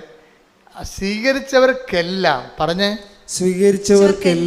ദൈവമക്കളാകാനുള്ള കഴിവ് നൽകി. അപ്പൊ ഈ കഴിവെന്ന് പറഞ്ഞാൽ എന്താ? സ്വീകരിച്ചവർക്കെല്ലാം ദൈവമക്കളായ കഴിവ്. ആ മക്കളുടെ കഴിവ് എങ്ങനെ വരണത്? ദൈവാത്മാവിനാൽ നയിക്കപ്പെടണം. അതിക്ക് മുമ്പ് വേറെ സംഭവമുണ്ട്. ലോകാത്മാവുണ്ട്, പിന്നെന്തുണ്ട്? ദുഷ്ടാത്മാവുണ്ട്. ഈ സംഭവത്തിനൊക്കെ അതുകൊണ്ടാണ് ജ്ഞാനസ്ഥാനപ്പെടുന്ന മുമ്പ്, ഇപ്പോൾ ഇന്നലെയൊക്കെ ഞങ്ങൾ പള്ളിയിൽ ജ്ഞാനസ്ഥാനം പുതുക്കിയായിരുന്നു. അപ്പോൾ ചോദിക്കും, എന്താണ് നിങ്ങൾ പിശാചിനെ ഉപേക്ഷിക്കുന്നുവോ, അവൻ്റെ ആർഭാടങ്ങൾ ഉപേക്ഷിക്കുന്നുവോ എന്ന് വെച്ചാൽ നിങ്ങളുടെ നിലപാട് വ്യക്തമാക്കാൻ പറയുകയാണ്. ദൈവാത്മാവ് നയിക്കപ്പെടണം. പൊരുത്തം കൊണ്ടുവന്നിട്ട് നിങ്ങൾക്ക് 50,000 നല്ല നോട്ട് തന്നാൽ മതി, നിങ്ങൾക്ക് 1,00,000 കള്ള നോട്ട് തരാമെന്ന് പറയുമ്പോൾ 10 ആൾക്കാർ അപ്പം തന്നെ കവന്ന് വീഴും. തീർന്നില്ല പരിപാടി. ഈ രാഷ്ട്രത്തെ കൊല്ലണ പരിപാടിയാണെന്ന് പറഞ്ഞാലും നമുക്ക് മടിയിൽ എന്തെങ്കിലും കിട്ടണ പരിപാടിയാണെന്ന് കണ്ടു കഴിഞ്ഞാൽ അപ്പം തന്നെ അതാ ലോകാത്മാവ്. അവിടെയാണ് പ്രശ്നം. ഇത് ഭയങ്കര ശ്രദ്ധിച്ച് ചെയ്യേണ്ട കാര്യമാണ്. നിങ്ങൾ ഈ മഴ പെയ്യുമ്പോൾ മുഴുവൻ വെള്ള തലയെ വീണ പോലെ പരിശുദ്ധാത്മാവ് തലയിൽ വീഴണമെങ്കിൽ കുറച്ച് പണിയുണ്ട്. എന്താണ്? ദൈവാത്മാവിനാൽ നയിക്കപ്പെടണം. ഇപ്പോൾ ഒരു കുഞ്ഞ് ജനിച്ച് അതിൻ്റെ മുല കൂടി മാറുമ്പോൾ തന്നെ വേറൊരു കുഞ്ഞും ജനിക്കാൻ പോകണം, പ്രഗ്നൻ്റായി. അപ്പോൾ ഭർത്താവ് പറഞ്ഞു, എടോ ഇത് നമ്മൾ വിചാരിച്ചില്ലല്ലോ ഇങ്ങനെ, അത് കളഞ്ഞേക്കാമെന്ന് ഭർത്താവ് പറഞ്ഞു. എന്നാൽ കളയാമെന്ന് അമ്മയും പറഞ്ഞു. അവരെങ്ങനെ അവർ കൊലപാതകമല്ലേ, രണ്ടുപേരും കൂടി ചേർന്നുകൊണ്ടല്ല കൊലപാതകം ചെയ്തിരിക്കണേ, ചെയ്യാൻ പോണത്. അങ്ങനെ ചിന്തിച്ചാൽ തന്നെ പരിശുദ്ധാത്മാവ് അപ്പം തന്നെ ആ രാജ്യത്തു നിന്ന് പോകും. എന്താ കാര്യം? അവർ ദുഷ്ടാത്മാവിനാൽ ആണ് നയിക്കപ്പെടുന്നത്. എന്താ കാര്യം? അല്ലേ? ദുഷ്ടാത്മാവിന് നയിക്കപ്പെടും. ദൈവാത്മാവ് നയിക്കപ്പെടുന്ന മുമ്പ് നിങ്ങൾക്ക് പലരും ഗതി പിടിക്കാത്തതിൻ്റെ കാര്യം കയ്യിരിപ്പിൻ്റെ കുഴപ്പമാണ്, വേറെ കുഴപ്പമൊന്നുമില്ല. നിങ്ങൾക്കിങ്ങനെ ദൈവത്തെ നിങ്ങളുടെ സൗകര്യത്തിന് പറ്റുന്നൊരു ദൈവത്തെയാണ് നിങ്ങൾ അന്വേഷിക്കുന്നത്. അങ്ങനെ ഒരു ദൈവം ഇല്ലെന്ന് പറഞ്ഞാൽ കറക്റ്റാണ്. എന്താ കാര്യം? നിങ്ങളുടെ സൗകര്യത്തിന് പറ്റിയൊരു ദൈവമില്ല. നിങ്ങൾക്കിപ്പോൾ ഒരു കൊച്ചു ജനിച്ച് അതിന് മുല കൊടുത്തുകൊണ്ടിരിക്കുകയാണ്. 6 മാസം കഴിഞ്ഞപ്പോൾ നിങ്ങൾ പ്രഗ്നൻ്റായി. അപ്പോൾ പറഞ്ഞു, ഇത് വല്ലാത്ത അവസ്ഥയായല്ല. നാത്തും പ്രഗ്നൻ്റായിട്ട് വീട്ടിൽ വന്ന് നിൽപ്പുണ്ട്. അപ്പോൾ ഇവിടുത്തെ അമ്മായിയമ്മക്ക് എനിക്ക് ഇനിയിപ്പോൾ ഞങ്ങളുടെ വീട്ടിൽ ഇപ്പോൾ 2ാമത്തെ പ്രസവത്തിന് പോകാൻ പറ്റത്തില്ല, അപ്പോൾ ഇവിടെ നിൽക്കാൻ പറ്റത്തില്ല, ഇവിടുത്തെ അമ്മായിയമ്മയും പറയും. അപ്പോൾ നമുക്ക് എന്ത് ചെയ്യും? അപ്പോൾ ഈ കക്ഷികളെല്ലാം കൂടി കൊച്ചിനെ കൊല്ലും. അവിടുത്തെ അമ്മായിയമ്മയും ഇവിടുത്തെ അമ്മയും നിങ്ങൾ ഭാര്യയും ഭർത്താവും എല്ലാം കൂടി കൊല്ലും. ഇതിനെ പിടിച്ചു നിൽക്കണം. വാടകയ്ക്ക് പോയാലും ഒറ്റയ്ക്ക് പ്രസവിച്ചാലും ഞാൻ എന്നെ കൊല്ലത്തില്ലെന്ന് പറയലേ. നിങ്ങൾ പരിശുദ്ധാത്മാവ് നിറയാൻ വേണ്ടി ദൈവം തന്നിക്ക് ടെസ്റ്റാണെന്ന് മനസ്സിലാക്കാനുള്ള ബുദ്ധി ഇല്ലാതെ പോയി. അവിടെയാണ് വിഷയം വന്നിരിക്കുന്നത്. അപ്പോൾ അതുകൊണ്ട് ഇങ്ങനെയുള്ള സാഹചര്യങ്ങൾ കർത്താവ് പറയും പ്രലോഭനങ്ങൾ ഉണ്ടാവേണ്ടതാണെന്ന് പറഞ്ഞത് ഇതുകൊണ്ടാണ്. കാര്യം ഇത് ഉണ്ടായിട്ട് വേണം നിങ്ങളുടെ നിലപാട് വ്യക്തമാക്കിയിട്ട് വേണം നിങ്ങൾ ദുഷ്ടാത്മാവിനാണ്, ലോകാത്മാവിനാണ്, പരിശുദ്ധാത്മാവിനെ സ്വീകരിക്കണമെന്ന് തീരുമാനമെടുക്കാൻ. അതാണ് പ്രലോഭനങ്ങൾ ഉണ്ടാവേണ്ടതാണെന്ന് പറയാൻ കാര്യം. Take the word of God. ശ്രുതികട്ടെ. Hallelujah, hallelujah, hallelujah. യേശുവേ നന്ദി. Hallelujah, hallelujah. മത്തായി 18:7 പ്രലോഭനങ്ങൾ നിമിത്തം ലോകത്തിന് ദുരിതമല്ലേ? ഇതുപോലെ ഓപ്ഷൻ വന്നാൽ നമ്മെ വിട്ടുപോകത്തില്ലേ? ദുരിതമല്ലേ? പ്രലോഭനങ്ങൾ ഉണ്ടാകേണ്ടതാണ് എന്നാൽ ഇതിൻ്റെ കള്ളനും വെള്ളി കള്ളനാണയം ഉണ്ടല്ലോ. ഞാൻ വിശ്വാസിയാണെന്നൊക്കെ പറയുന്നുണ്ടെങ്കിലും അവിടെ അസ്ഥിയായിട്ട് കൊണ്ടു കഴിഞ്ഞാൽ ദൈവത്തിനടുത്ത് ദൂരക്കളയും. അത് കള്ളനാണയം. അതുകൊണ്ടാണ് ദൈവം പറയുന്നത് പ്രലോഭനങ്ങൾ ഉണ്ടാവേണ്ടതാണ്. കാര്യം കള്ളനും വെള്ളിയും അറിയണമല്ലോ. അപ്പോൾ അത് എപ്പോഴും ഉണ്ടാകുമ്പോൾ നിങ്ങൾ ഓർക്കണം, ഇതിൻ്റെ ഉദ്ദേശം എന്താണ്? ദൈവാത്മാവിലേക്ക് നമ്മളെ ക്ലാസ് കയറ്റം കിട്ടാൻ വേണ്ടി നമ്മളുടെ നിലപാടുകൾ വ്യക്തം അറിയിക്കാൻ വേണ്ടിയാണ് നമ്മൾ ഡിക്ലറേഷൻ പറയണത്. പ്രലോഭനങ്ങൾ എന്ന് പറഞ്ഞാൽ ഡിക്ലറേഷനാണ്. ഇപ്പോൾ ഞാൻ കാനഡയിൽ ചെന്നപ്പോൾ ഡിക്ലെയർ ചെയ്യാൻ പറഞ്ഞു. ഞാൻ കാനഡയിൽ ധ്യാനിപ്പിക്കാൻ ചെന്നപ്പോൾ അവിടെ എംബസി എന്ന് പറഞ്ഞ് ഡിക്ലെയർ ചെയ്യാൻ പറഞ്ഞു. ഇപ്പം ഞാൻ ബാഗ് തുറന്ന് എൻ്റെ കയ്യിലുള്ള എല്ലാം നോട്ടിൽ ചെയ്ത്, ഇനി ഈ ഡിക്ലെയർ ചെയ്യുന്നതിൻ്റെ ഒരെണ്ണം കൂടുതലുണ്ടായാൽ നമ്മൾ അകത്ത് പോകും. എന്താണ്? കള്ളത്തരം കാണിച്ചെന്നല്ല എൻ്റെ അർത്ഥം. അതാണ് ഡിക്ലറേഷൻ വെച്ചിരിക്കുന്നത്. പിന്നെ ഈ പ്രലോഭനങ്ങളുടെ ഉദ്ദേശം ഡിക്ലെയർ ചെയ്യാനാണ്. നീ ആരുടെ പക്ഷത്താണെന്ന് ഡിക്ലെയർ ചെയ്യണം. ദൈവത്തിൻ്റെ പക്ഷത്താണോ, സാത്താൻ്റെ പക്ഷത്താണോ, ലോകത്തിൻ്റെ പക്ഷത്താണോ ഡിക്ലെയർ ചെയ്യണം. അതുകൊണ്ടാണ് പ്രലോഭനങ്ങൾ ഉണ്ടാവേണ്ടതാണെന്ന് ഈശോ പറയണത്. പക്ഷേ മേജറായിട്ടുള്ള പ്രലോഭനങ്ങൾ ഉണ്ടായാൽ നമ്മൾ പെട്ടുപോണ കൊണ്ടാണ് കർത്താവ് പറയണത് പ്രലോഭനങ്ങൾ ഉൾപ്പെടുത്തരുത്. കർത്താവ് ഭയങ്കര രസകരമായിട്ടുള്ള ആ വിഷയം ഇന്നവിറ്റബിൾ ഈവിൾ പോലെയാണ് ഈ ടെംപ്റ്റേഷൻ പറയണത്. ഇത് ഉണ്ടാകേണ്ടതാണ്, പക്ഷെ ഉണ്ടായപ്പോയാൽ ഒത്തിരി പേര് രക്ഷപ്പെടത്തില്ല. അതുകൊണ്ട് കൺട്രോൾഡ് നിയന്ത്രിത പ്രലോഭനമാണ് നമുക്ക് അനുഭവിച്ചിരിക്കണം. നിയന്ത്രിത പ്രലോഭനം എന്ന് വെച്ചാൽ ദൈവത്തിന് നമ്മളെ കൃപയിൽ നിലനിർത്തണമെന്നുണ്ട്, പക്ഷെ നിലവാരമുള്ള ദൈവകൃപയിലേക്ക് വളർത്തുന്നതിന് വലിയ ടെസ്റ്റുകൾ പാസ്സാകണം. അപ്പോൾ ആൾക്കാർ പറയും ഞങ്ങൾക്ക് അങ്ങനെ വലിയ ടെസ്റ്റൊന്നും ആവശ്യമില്ല, ചെറിയ പരിപാടിയൊക്കെ ഞാൻ കഴിഞ്ഞുകൂടിയാൽ മതി, എങ്ങനെ കഞ്ഞി വെച്ച് പോകണം, അത്രയും ദൈവത്തെ കൊണ്ട് ഉദ്ദേശിക്കുന്നുള്ളൂ. അതാണ് ആൾക്കാരുടെ ഒരു നിലപാട്. അതുകൊണ്ട് ആത്മീയമായിട്ട് വളരത്തില്ല. ദൈവം സ്വന്തമായിട്ട് കരുതത്തില്ല. സ്വന്തമായിട്ട് കരുതിയില്ലെങ്കിൽ നമുക്ക് ജീവിക്കാൻ പറ്റും. സ്വന്തമായിട്ട് കരുതിയാൽ, നിങ്ങൾക്കറിയാമല്ലോ, സ്വന്തമായിട്ട് കരുതിയാൽ എപ്പോഴും ഏത് ക്ലേശങ്ങളുടെ അപ്പുറത്തും നമ്മൾ സ്വർഗത്തെ കാണും. അതുകൊണ്ടാണ് ഈ നമ്മുടെ കൊളോസിയൻസില്ലേ, കൊളോസിയൻസ് എടുത്ത് കൊളോസോസ് 3:1 കൊളോസിയൻസ് 3:1 ക്രിസ്തുവിനോടൊപ്പം പറഞ്ഞ ക്രിസ്തുവിനോടൊപ്പം നിങ്ങൾ ഉയർപ്പിക്കപ്പെട്ടെങ്കിൽ ദൈവത്തിന്റെ വലതുഭാഗത്ത് ഉപവിഷ്ടനായിരിക്കുന്ന ക്രിസ്തു വസിക്കുന്ന ഉന്നതത്തിലുള്ളവയെ അന്വേഷിക്കുവിൻ. അതായത് ചില ക്ലേശങ്ങൾ വരുമ്പോൾ അതിൻ്റെ സബ്സ്റ്റിറ്റ്യൂട്ട് പറയണത് ആ ക്ലേശങ്ങളിൽ നിന്നുള്ള രക്ഷപ്പെടലല്ല, അതിന് പാരലായിട്ട് ഉന്നതങ്ങളിലെ കാര്യങ്ങൾ അന്വേഷിക്കാനാണ് പറയണത്. പറഞ്ഞ മനസ്സിലായി? ഇത് നമുക്ക് ഈ ടെക്നിക്ക് മനസ്സിലാകണം. ആധ്യാത്മിക ജീവിതത്തിൽ ചില ക്ലേശങ്ങൾ അപ്രതിരോധ്യവും നമുക്ക് ഒഴിവാക്കാൻ പറ്റാതെ ഇന്നവിറ്റബിളായിരിക്കും, ഒഴിവാക്കാൻ പറ്റാത്തതാണ്. ഒഴിവാക്കാൻ പറ്റാത്ത വിഷയങ്ങൾക്ക് എന്ത് ചെയ്യണം? ഉന്നതങ്ങളിൽ അതിൻ്റെ മറുപടി നമുക്ക് കിട്ടുന്നത് ഉന്നതങ്ങളിൽ നിന്നാണ്, നിത്യതയിൽ നിന്നാണ് ലഭിക്കുന്നത്. അതാണ് ഈശോ നിങ്ങൾ, അതായത് തിരുവുദ്ധാനം നൽകുന്നത് മനുഷ്യൻ്റെ ഭൗമികമായ എല്ലാ കഷ്ടനഷ്ടങ്ങളും ക്ലേശങ്ങളിലും ചില ആൾക്കാർ ടെമ്പറലായിട്ട് ചില ക്ലേശങ്ങൾ ദാറ്റ് ക്യാൻ ബി ഷിഫ്റ്റഡ്. ചില ക്ലേശങ്ങൾ മാറ്റാൻ പറ്റും, ചിലത് ഇന്നവിറ്റബിൾ ഈവിളാണ്, മാറ്റാനേ പറ്റത്തില്ല. ഈ മാറ്റാൻ പറ്റാത്ത കേസിന് എന്ത് ചെയ്യണമെന്ന് പറയണത്, അത് നിത്യതയിൽ വരവ് വെക്കാൻ പറഞ്ഞിരിക്കുകയാണ്. കാര്യം എന്താണ്? അതിന് നമുക്ക് മാർഗമില്ല. അത് നിങ്ങളെ കർത്താവിൻ്റെ തിരുവുദ്ധാനത്തിൻ്റെ കൂടെ കൂട്ടി വെക്കണമെന്നാണ്. മനസ്സിലായില്ലേ? ഇപ്പോൾ ഓട്ടിസം വന്ന കുഞ്ഞുങ്ങളെ, ഇപ്പോൾ ഞാനിവിടെ വരുമ്പോൾ ഞാൻ ഓർക്കുകയെ എനിക്ക് സങ്കടം വരും. ഓട്ടിസം കുഞ്ഞുങ്ങളെ 10 കുഞ്ഞുങ്ങളെ കൊണ്ടുവന്ന ഒരു കുഞ്ഞെ സുഖപ്പെട്ട് ഞാൻ കണ്ടിട്ടുള്ളൂ. സുഖപ്പെടുന്നുണ്ട് കുഞ്ഞുങ്ങളെ, 10ൽ 1 വരുന്നുള്ളൂ. അപ്പം ഞാൻ പ്രാർത്ഥിക്കണ 10ൽ 10 വരാനാണ്. കാര്യം അത് കുരിശ് മരണമാണ്. ആ ഓട്ടിസം വന്ന കുഞ്ഞിനെയും കൊണ്ട് ജീവിക്കണം എന്ന് പറഞ്ഞാലേ അവിടെ കൈയും കാലും നമ്മൾ കഴുകേണ്ടി വരും. അത്രയ്ക്ക് ജീവിതമാണ്, അത്രയും കഷ്ടപ്പെട്ട ജീവിതമാണ്.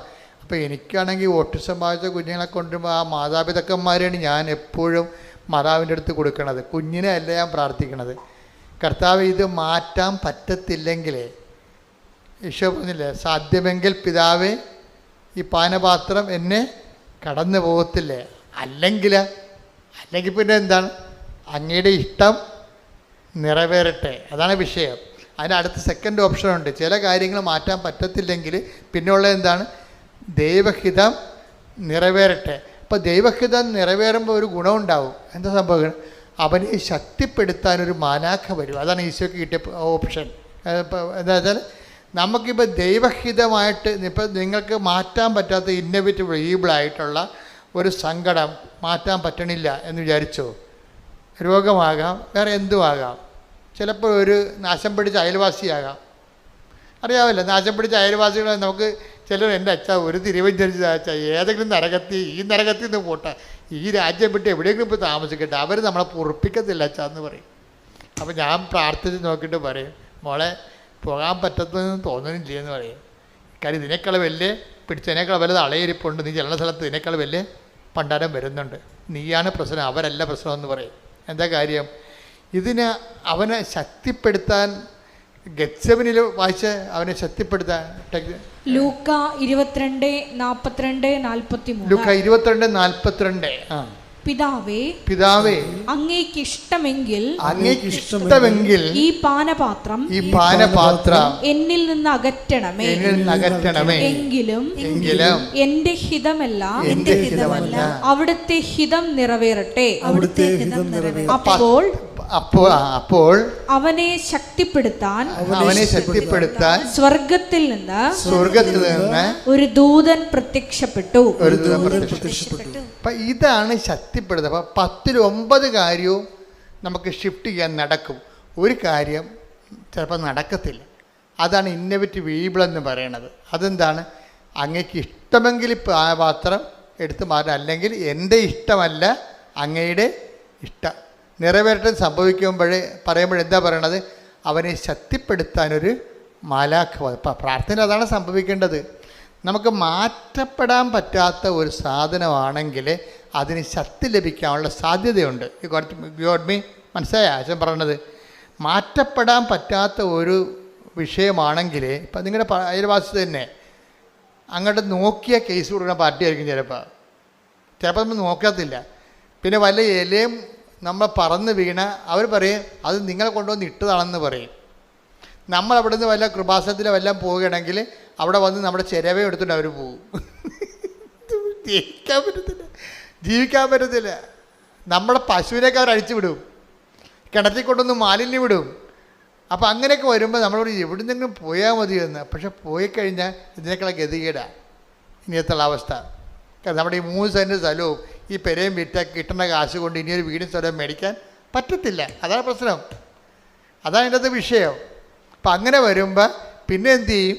ഇത് മാറുന്നില്ല, മാറാത്തൊരു തിന്മയല്ലേ, ഇതിനെന്ത് ചെയ്യും? അപ്പം നിങ്ങൾ പ്രാർത്ഥിക്കണം അയൽവാസിക്ക് ഇടിവെട്ട് കൊള്ളണമെന്നല്ല പ്രാർത്ഥിക്കേണ്ടത്.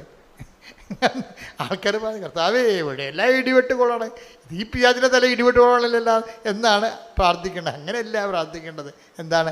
ഗെത്സമനിയിലെ അങ്ങേ ശക്തിപ്പെടുത്തി അതേ മാലാഖയാൽ എന്നെ ശക്തിപ്പെടുത്തണമേ എന്ന് പ്രാർത്ഥിച്ച് ഗെത്സമനയിൽ അങ്ങേ ശക്തിപ്പെടുത്തിയ അതേ ദൈവശക്തിയാൽ എന്നെ അഭിഷേകം ചെയ്യണമേ.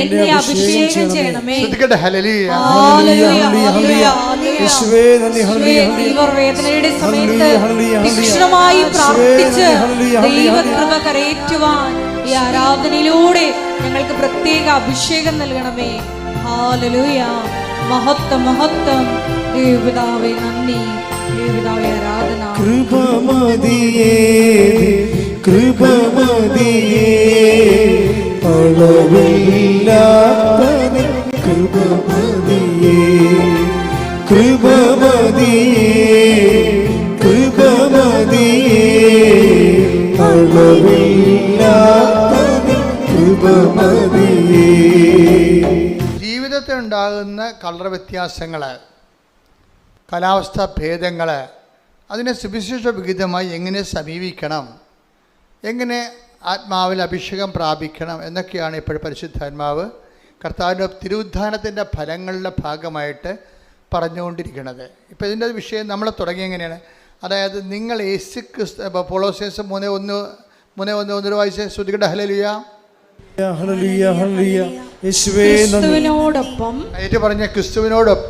ക്രിസ്തുവിനോടൊപ്പം നിങ്ങൾ ഉയർപ്പിക്കപ്പെട്ടെങ്കിൽ ദൈവത്തിന്റെ വലതുഭാഗത്ത് ഉപവിഷ്ടനായിരിക്കുന്ന ക്രിസ്തു വസിക്കുന്ന ഉന്നതത്തിലുള്ളവയെ അന്വേഷിക്കുവിൻ.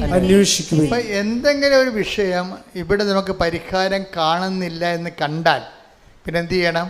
കർത്താവിൻ്റെ തിരുവുദ്ധാനത്തിൻ്റെ കൂടെ ഇത് കാഴ്ചവെച്ചിട്ട് എനിക്ക് എൻ്റെ നിത്യബഹുമതിക്ക് വേണ്ടി അത് കാഴ്ചവെക്കണമെന്ന് പറയണം. പിടിയിട്ടില്ല. അത് സ്റ്റീഫൻ അങ്ങനെ ചെയ്തത്. സ്റ്റീഫന് ആദ്യത്തെ രക്തസാക്ഷി ആരാണ്? സ്റ്റീഫൻ എസ്തപ്പാനോസ് അല്ലേ? എസ്തപ്പാനോസിന് ഇതുപോലെ ചുറ്റും നിന്ന് കർത്താവിനെ പ്രഘോഷിച്ചതിൻ്റെ പേരിൽ ചുറ്റും നിന്ന് കല്ലെറുകയും. അപ്പോൾ എസ്തപ്പാൻ ഇതാണ് ചെയ്തത്. എസ്തപ്പാൻ ചെയ്തത് കണ്ടുപഠിച്ചതിലാണ് ഈ പൗലോസ് അന്ന് അവിടെ സാവൂളായിട്ട് നിൽപ്പുണ്ടായിരുന്നു. അന്ന് എസ്തപ്പാനെ കൊന്നതിൻ്റെ കൂട്ടത്തിൽ ഒരു സാക്ഷികൾ ഉടുപ്പ് ഉരുവെച്ചത് ഈ സാവൂളിൻ്റെ അടുത്താണ്. അപ്പോൾ എസ്തപ്പാൻ എല്ലാവരും ഈ എസ്തപ്പാനെ ഇങ്ങനെ ആൾക്കാർ കല്ലെറിഞ്ഞ് കൊല്ലണ സമയത്ത് എസ്തപ്പാൻ മേലോട്ട് നോക്കിയായിരുന്നു. മേലോട്ട് നോക്കിയപ്പോൾ ഇപ്പോൾ എസ്തപ്പാൻ സ്വരത്ത് വിളിച്ച് പറഞ്ഞായിരുന്നു, കല്ലാണ് പടപടാന്ന് വന്ന് കൂടണത്, തല പൊട്ടിക്കൊണ്ടിരിക്കുകയാണ്, മരിച്ചുകൊണ്ടിരിക്കുകയാണ്. അപ്പോൾ എസ്തപ്പാൻ മേലോട്ട് നോക്കി. മേലോട്ട് നോക്കിയപ്പോൾ പറഞ്ഞു, സ്വർഗം തുറന്നിരിക്കണ ഞാൻ കാണുന്നുണ്ട്, പിതാവിൻ്റെ വലത് ഭാഗത്ത് മനുഷ്യപുത്രൻ ഇരിക്കണമെന്ന്. അപ്പോഴേ എന്നിട്ട് പറയും, യേശുവേ എന്ന് പറഞ്ഞിട്ട് തിരുവുദ്ധാനം ചെയ്ത് യേശുവിനെ സ്വർഗത്തിൽ എസ്തപ്പാൻ കാണും. പറയും, യേശുവേ യേശുവേ, ഈ തെറ്റുകൾ ഇവർക്ക് കാര്യങ്ങൾ അറിയാൻ പാടില്ല, എന്നെ കൊല്ലണത്, അത് ഇവരുടെ മേൽ ചുമത്തരുത് എന്ന് പറഞ്ഞ് ഇവർക്ക് വേണ്ടി പ്രാർത്ഥിക്കും. അത് ഈ സാവുള് കേൾക്കും. ആ ഭാഗത്ത് വായിച്ചേ, അപ്പോസ്തല പ്രവർത്തനം 7:55. എന്നാൽ അവൻ പരിശുദ്ധാത്മാവിനാൽ നിറഞ്ഞ് സ്വർഗത്തിലേക്ക് നോക്കി ദൈവത്തിന്റെ മഹത്വം ദർശിച്ചു. അതാണ് സ്റ്റീഫനെ കല്ലെറിഞ്ഞപ്പോഴ് അവൻ്റെ തല പൊട്ടി തലച്ചോർ ചെതറണ സമയത്ത് അവനവരെ തന്തയ്ക്ക് വിളിക്കുകയും തെരുവിളിക്കുകയല്ല ചെയ്തത്. സാവുൾ ആദ്യമായിട്ട്, സാവുൾ എന്ന് പറയുന്ന പൗലോസ് അപ്പോസ്തലൻ്റെ ആദ്യ വേർഷൻ പുള്ളിയുടെ ഗൃഹസ്ഥാശ്രമ കാലത്ത് സംഭവിച്ചതാണ്. അപ്പോഴും സാക്ഷികൾ വായിച്ച് 7:58 അവർ അവനെ നഗരത്തിന് പുറത്താക്കി കല്ലെറിഞ്ഞു. ആരനെ? സ്റ്റീഫനെ നഗരത്തിന് പുറത്താക്കി കല്ലെറിഞ്ഞു. സാക്ഷികൾ തങ്ങളുടെ കല്ലെറിയാൻ നേരത്തെ ആചാരം അനുസരിച്ച് അവരുടെ വസ്ത്രങ്ങൾ മാറ്റിയിട്ട് അവർ കല്ലെറിയാൻ വേണ്ടി പോവുകയാണ്. ആ സാക്ഷികൾ തങ്ങളുടെ വസ്ത്രങ്ങൾ സാവുൾ എന്ന ഒരു യുവാവിന്റെ കാൽക്കൽ അഴിച്ചു വെച്ചു. ഈ സാവുളാണ് പൗലോസ് അപ്പോസ്തലൻ. അങ്ങനെ അന്ന് കൊല്ലണ കൂട്ടത്തിൽ കൂടിയ ആളാണ്. ഈ സാവുളിൻ്റെ കാൽക്കൽ സാക്ഷികൾ വസ്ത്രങ്ങൾ അഴിച്ചു വെച്ചു. അപ്പോൾ സാവുൾ കണ്ട കാഴ്ചയാണ് എന്താണ്? സ്റ്റീഫൻ മേലോട്ട് നോക്കണ കണ്ടായിരുന്നു. എന്നിട്ട് ആരൊക്കെ ഉണ്ട്? എന്നിട്ട് ശിവൻ പറഞ്ഞു, സ്വർഗം തുറന്നിരിക്കണ കാണുന്നുണ്ട്, പിതാവിൻ്റെ വലതു ഭാഗത്ത് ഞാൻ സ്നേഹിക്കുന്ന, എനിക്ക് എന്നെ വീണ്ടെടുത്ത കർത്താവ് ഉയർത്തെഴുന്നേറ്റ് അവൻ്റെ കൂടെ വസിക്കുന്നു എന്ന് പറയും. കർത്താവേ, ഈ തെറ്റ് ഇവർ കാണിക്കുന്ന കാര്യങ്ങൾ, എൻ്റെ കൊലപാതകം പോലും ഇവരുടെ മേൽ അങ്ങ് ചിന്തരുത്. അങ്ങ് കുറിച്ചൊക്കെ കിടന്ന് പ്രാർത്ഥിച്ചപ്പോൾ ഞാൻ പ്രാർത്ഥിക്കുകയാണ്, ഈ തെറ്റുകൾ ഇവരുടെ മേൽ ചിന്തരുത് എന്ന് പറയും. അപ്പം അന്ന് അത് കേട്ട്, അത് ആരാണ് കേട്ടത്? സാവുളാണ് കേട്ടത്. സാവുൾ അന്നും ഒരു സംഭ്രമമായിപ്പോയി. കാര്യം സാവുൾ ഒരിക്കലും കേൾക്കാത്തൊരു സംഭവമാണ്. കൊല്ലുന്നവൻ, കൊല്ലപ്പെടുന്നവൻ വേട്ടക്കാരന് വേണ്ടി പ്രാർത്ഥിക്കണേ, എന്തൊരു കഥയാണ്. അതാണ് ക്രിസ്ത്യാനിറ്റി എന്ന് പറയണത്. വേട്ടക്കാരന് വേണ്ടി പ്രാർത്ഥിക്കുന്ന സാവൂള്, സ്റ്റീഫൻ തന്നെ കൊല്ലുന്നവർക്ക് വേണ്ടി പ്രാർത്ഥിക്കണാണ് കാണുന്നത്. ഈ കാര്യങ്ങൾ ചിന്തിച്ച് അന്നും പോലെ തന്നെ സാവൂളിനെ ഇടറാൻ തുടങ്ങിയതാണ്. സാവൂൾ ഇടറിയത് സ്റ്റീഫൻ്റെ കൊലപാതകത്തിലാണ് ഇടറിയത്. അപ്പോഴും ഇവനെ കണ്ട യേശു ആരാണ് എന്ന് അന്ന് മുതൽ സാവൂൾ അന്വേഷിക്കുന്നുണ്ട്. യേശുവിനെ കണ്ട യേശു ആരാണ് എന്ന് സാവൂൾ ആലോചിക്കുന്നുണ്ട്. അങ്ങനെ ആലോചിച്ച് പോണ സമയത്ത് തന്നെ ടക്ക് എന്നൊരു മിന്നൽ പിണർ വീണിട്ട് സാവൂൾ നിലത്തിലൂടെ പറയും, നീ പീഡിപ്പിക്കുന്ന ഈശോ ആണ് ഞാൻ എന്ന് പറയും. എന്ന് വെച്ചാൽ എൻ്റെ അർത്ഥം, നീ പീഡിപ്പിക്കുന്നതല്ല, നീ അന്വേഷിക്കുന്ന ആളാണ് ഞാൻ. നീ ഇപ്പം പീഡിപ്പിക്കുന്നു, പക്ഷേ എന്നാലും നീ എന്നെ അന്വേഷിക്കുന്നുണ്ട്. സ്റ്റീഫൻ്റെ അന്ത്യമായ യാത്രയിൽ അവൻ നിലപാടെടുത്തില്ലേ? അവൻ ശത്രുക്കൾക്ക് വേണ്ടി പ്രാർത്ഥിച്ചുകൊണ്ട് തന്നെ പീഡിപ്പിക്കുന്നവരെ ആശീർവദിച്ച സുവിശേഷത്തിൻ്റെ ശക്തി സ്റ്റീഫൻ കാണിച്ചില്ലേ?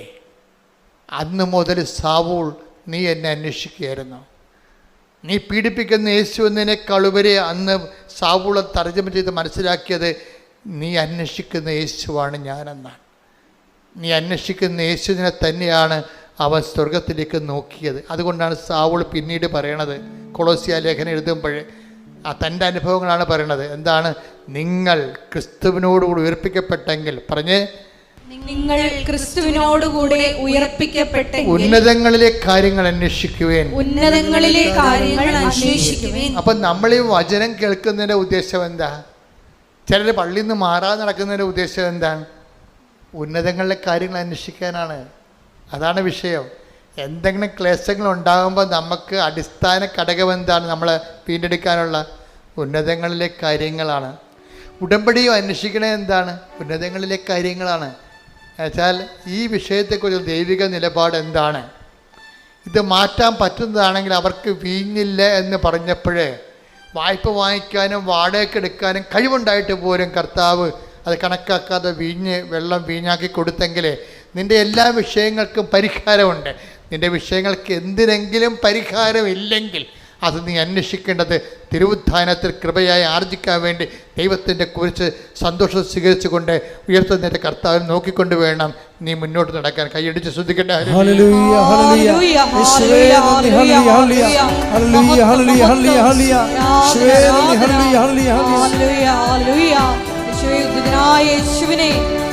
ലക്ഷ്യമാക്കി ഞങ്ങളുടെ ജീവിതം പുനഃക്രമീകരിക്കുവാൻ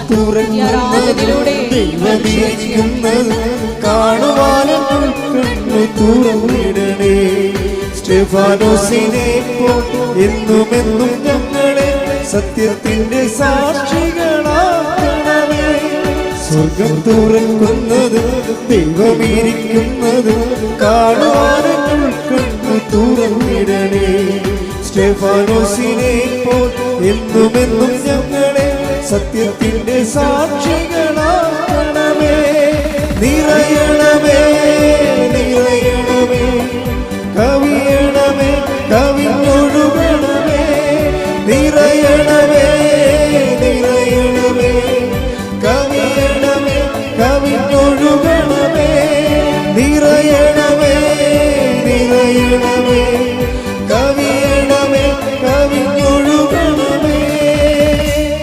പരിശുദ്ധ പരമദിവ്യകാരുണ്യത്തിന് ആരാധനയും സ്തുതിയും പുകഴ്ചയും ഉണ്ടായിരിക്കട്ടെ. പരിശുദ്ധ പരമദിവ്യകാരുണ്യത്തിന് ആരാധനയും സ്തുതിയും പുകഴ്ചയും ഉണ്ടായിരിക്കട്ടെ. അപ്പം ഉന്നതങ്ങളിലെ കാര്യങ്ങളായാലും ഭൂമിയിലെ കാര്യങ്ങളായാലും കാര്യങ്ങളുടെ സമ്മർദ്ദങ്ങൾ വരുമ്പോൾ നമ്മൾ അന്വേഷിക്കേണ്ടത് ക്രിസ്തുവിനെയാണ്.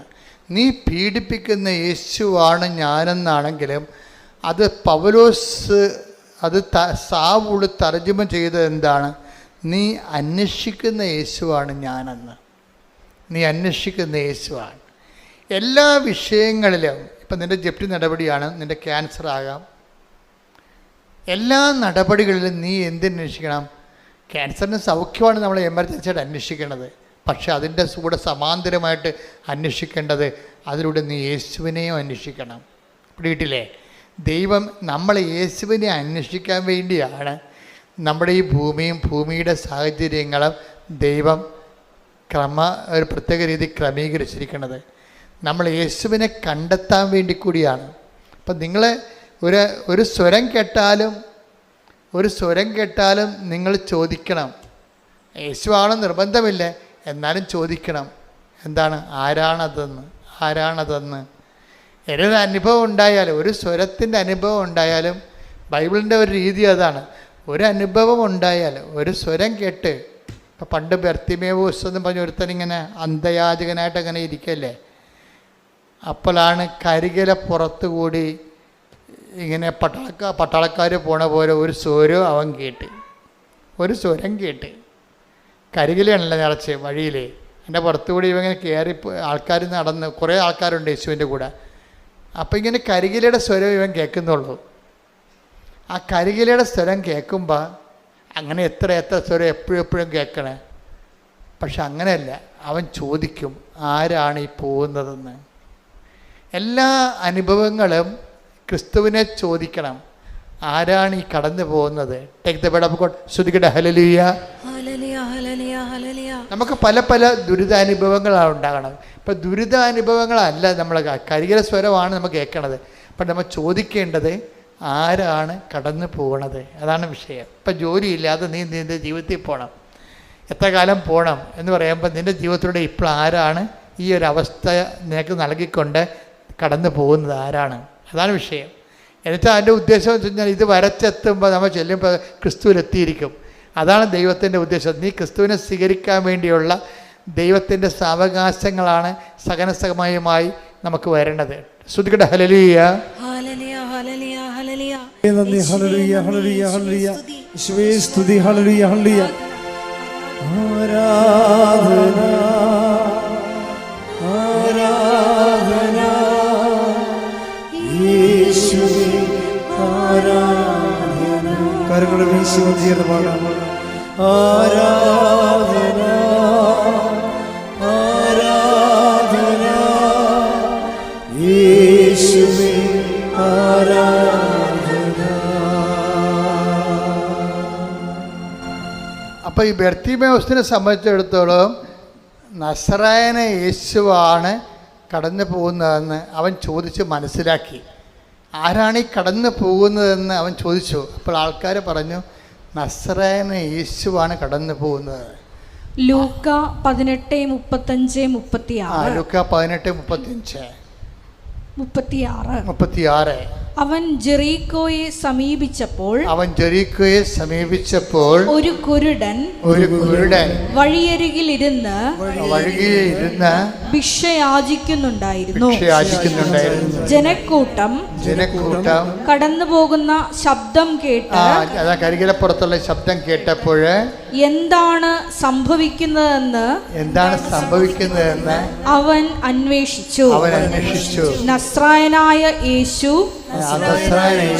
കടന്നു പോകുന്നു എന്ന് അവർ പറഞ്ഞു. അതാണ് വിഷയം. ഒരു കരികിലയുടെ സ്വരം കേട്ടതാണ് വിഷയം. പക്ഷെ അവൻ ചോദിച്ചു, വാട്ട് ഈസ് ഹാപ്പനിങ്? ഇപ്പം നിനക്ക് ജപ്തി നടപടി വന്നാണ് വിഷയം അല്ലേ? നിനക്ക് കല്യാണം ഉറച്ചിരുന്ന കല്യാണം തലേ ദിവസം, ഇപ്പം അടുത്ത ആഴ്ച മനസ്സമ്മതമാണ്, ഈ ആഴ്ചയിൽ ആ കല്യാണം പോയി. അപ്പോൾ അയ്യോ കല്യാണം പോയി ഞാൻ തൂങ്ങിച്ചാകുമെന്നല്ല പറയേണ്ടത്. എന്താണ് സംഭവിക്കുന്നത്? ആരാണ് കടന്നു പോകുന്നത്? ഓരോ അനുഭവങ്ങളിലും ചോദിക്കണം. എന്താണ് സംഭവിക്കുക? കാര്യം നീ ക്രിസ്തുവിനെ കണ്ടെത്താനും തിരിച്ചറിയാനും വേണ്ടി ചില അടയാളങ്ങളാണ് നമുക്ക് ആദ്യം കേൾക്കേണ്ടത്. കരികിലപ്പുറത്തൊരു സ്വരമേ കേട്ടുള്ളൂ ബർത്തിമേവൂസ്. അവൻ കുരുടനാണ്, എല്ലാം മനസ്സിലാക്കാനുള്ള കഴിവില്ല. അതുപോലെ നമുക്കും ചില ആൾക്കാർ പറയും, ചക്കയാണോ അച്ഛാ ചുരന്ന് നോക്കാനൊക്കെ ചോദിക്കത്തില്ലേ? നമുക്ക് എല്ലാം കാണാനുള്ള കഴിവില്ല, പക്ഷെ കടന്നു പോകുന്ന സ്വരം കേൾക്കാം. അപ്പോൾ അവൻ ചോദിച്ച് മനസ്സിലാക്കും, വാട്ട് ഈസ് ഹാപ്പനിങ്?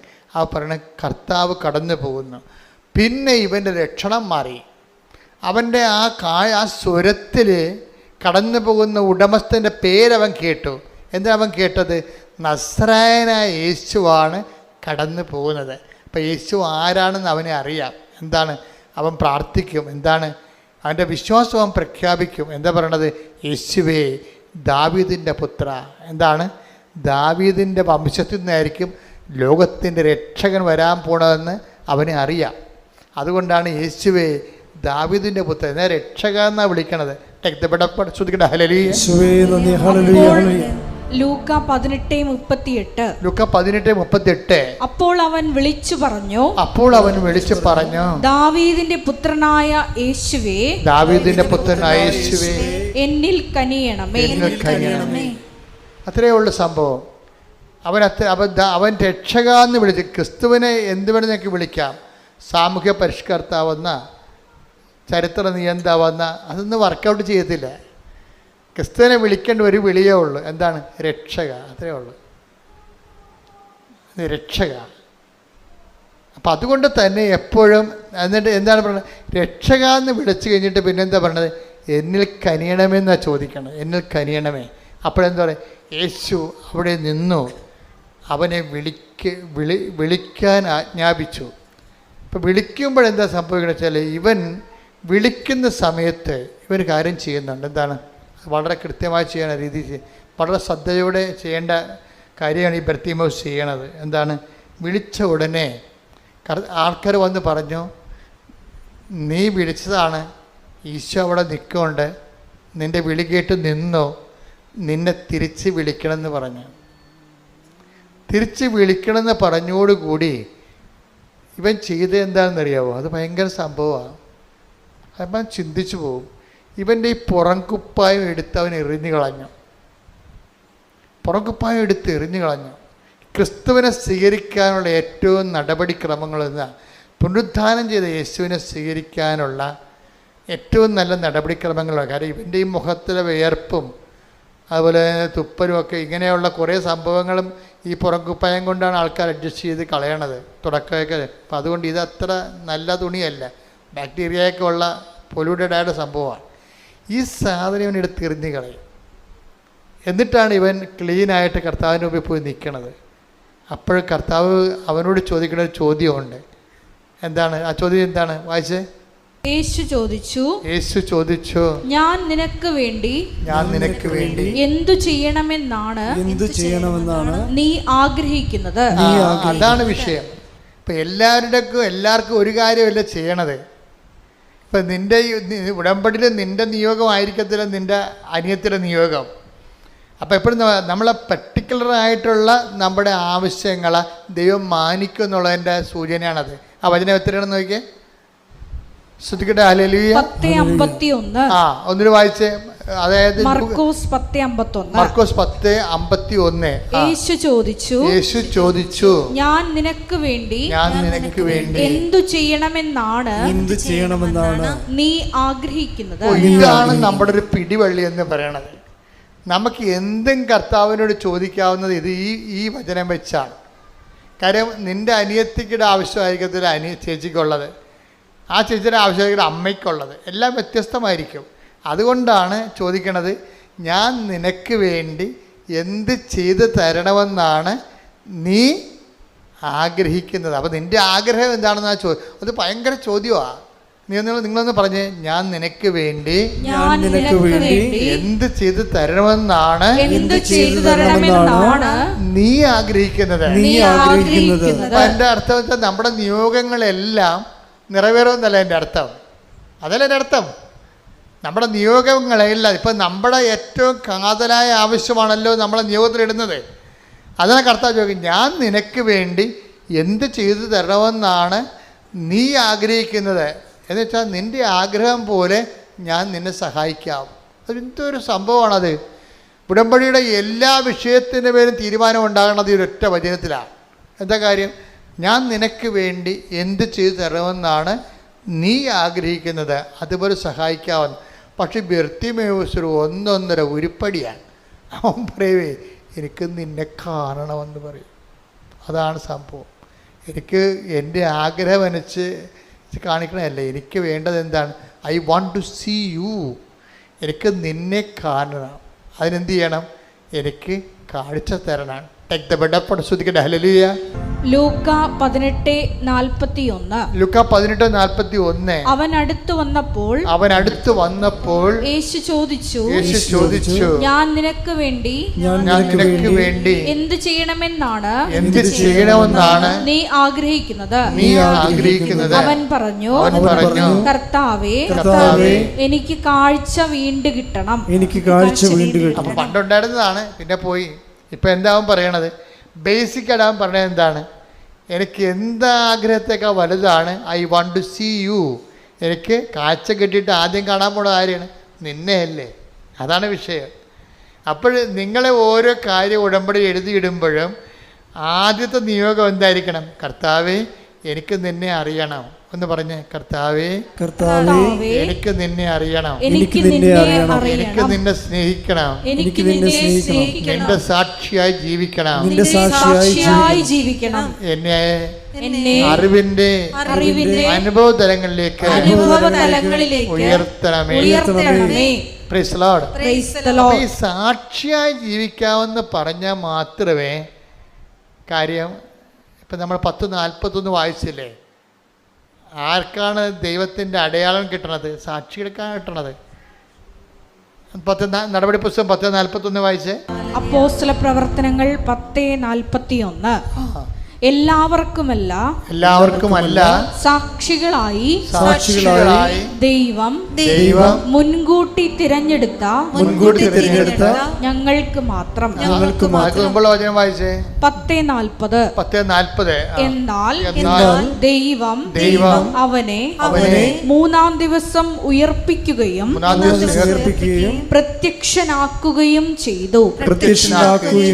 എല്ലാവർക്കുമല്ല സാക്ഷികളായി ദൈവം മുൻകൂട്ടി തിരഞ്ഞെടുത്ത ഞങ്ങൾക്ക് മാത്രം. ദൈവം ഈ പ്രത്യക്ഷനാക്കുന്നത്, അടയാളങ്ങൾ നമുക്ക് നൽകുന്നത് ബേസിക്കായിട്ട് ആർക്കാണ്? സാധാരണ വിശ്വാസികൾക്കല്ല, പിന്നെന്താണ്? സാക്ഷികൾക്കാണ്. അതാണ് എൻ്റെ വിഷയം വരുന്നത്. അതുകൊണ്ട് തന്നെ ഉടമ്പടിയിൽ നിങ്ങൾ ഇപ്പോൾ പത്രം കൊണ്ടേ കൊടുക്കുകയാണ്, നിങ്ങൾ സുവിശേഷത്തിൻ്റെ സാക്ഷിയാകുകയാണ്. അപ്പോൾ നിങ്ങൾക്ക് പ്രത്യക്ഷീകരണത്തിൻ്റെ അടയാളങ്ങൾ കിട്ടാനുള്ള വലിയ സാധ്യതയാണ് ഈ സാക്ഷ്യം തുറന്നു തരണത്. നിങ്ങൾ ആൾക്കാർക്ക് ഭക്ഷണം കൊടുക്കുന്നവരുണ്ട്, അതുപോലെ തന്നെ ഉപവിപ്രവർത്തനം ചെയ്ത് കൊടുക്കുന്നവരുണ്ട്, നിങ്ങൾ ക്ഷമിക്കാൻ പറ്റാത്തവരോട് പോലും നിങ്ങൾ ക്ഷമിക്കുന്നവരുണ്ട്. സുവിശേഷം അനുസരിച്ച് നിങ്ങൾ ജീവിക്കുകയാണ് ചെയ്യണത്. അപ്പോഴും നിങ്ങൾ ബേസിക്കായിട്ട് എന്താ ചെയ്യണത്? നിങ്ങൾ സാക്ഷികളാകുകയാണ്. അപ്പോൾ എല്ലാവർക്കുമല്ല, പ്രത്യക്ഷീകരണത്തിൻ്റെ അടയാളങ്ങൾ ലഭിക്കുന്ന ആർക്കാണ്? സാക്ഷികൾക്കാണ്. അതുകൊണ്ട് എന്താണ് കർത്താവ് പറയുന്നത്? ഇവയ്ക്ക് നിങ്ങളാണല്ലോ സാക്ഷികൾ. Take the bed of God. ശ്രുതിക്കട്ടെ hallelujah hallelujah hallelujah hallelujah hallelujah. യേശുവേ നന്ദി. Hallelujah hallelujah hallelujah. യേശുവേ ആരാധന ആരാധന ആരാധന. യേശുവേ നന്ദി. മഹത്വം മഹത്വം മഹത്വം മഹത്വം. Hallelujah hallelujah. അപ്പോസ്തല പ്രവർത്തനം 5:32. ഈ സംഭവങ്ങൾക്ക് ഞങ്ങൾ സാക്ഷികളാണ്. തന്നെ അനുസരിക്കുന്നവർക്ക് ദൈവം പ്രദാനം ചെയ്യുന്ന പരിശുദ്ധാത്മാവ് ഇതിന് സാക്ഷിയാണ്. അപ്പോൾ നമ്മുടെ സ്റ്റാറ്റസ് എന്ന് പറഞ്ഞാൽ എന്താണ്? ഒരു ഫെയ്ത്ത്ഫുൾ എന്ന് പറഞ്ഞ സ്റ്റാറ്റസ് ഇല്ല. ശരിക്കും പറഞ്ഞാൽ അത് വളരെ ലീസ്റ്റ് ആയിട്ടുള്ള സ്റ്റാറ്റസാണ്, ഏറ്റവും കുറഞ്ഞ. ഒരു വിശ്വാസി എന്ന് പറയണത് ഒരു ഏറ്റവും വില കുറഞ്ഞ സ്റ്റാറ്റസാണ്. ബൈബിളിൽ അതിന് വലിയ ഈ ഓടയമ്പ ചെമ്പ പിശോ അലൂമിനിയം എന്ന് പറഞ്ഞാൽ പഴയ അലൂമിനിയത്തിൻ്റെയൊക്കെ പഴയ പൊട്ടി അലൂമിനിയം കൊടുത്തിട്ട് പണ്ട് ഞാൻ ചെറുപ്പത്തിൽ പാല് മിഠായി മേടിക്കുമായിരുന്നു.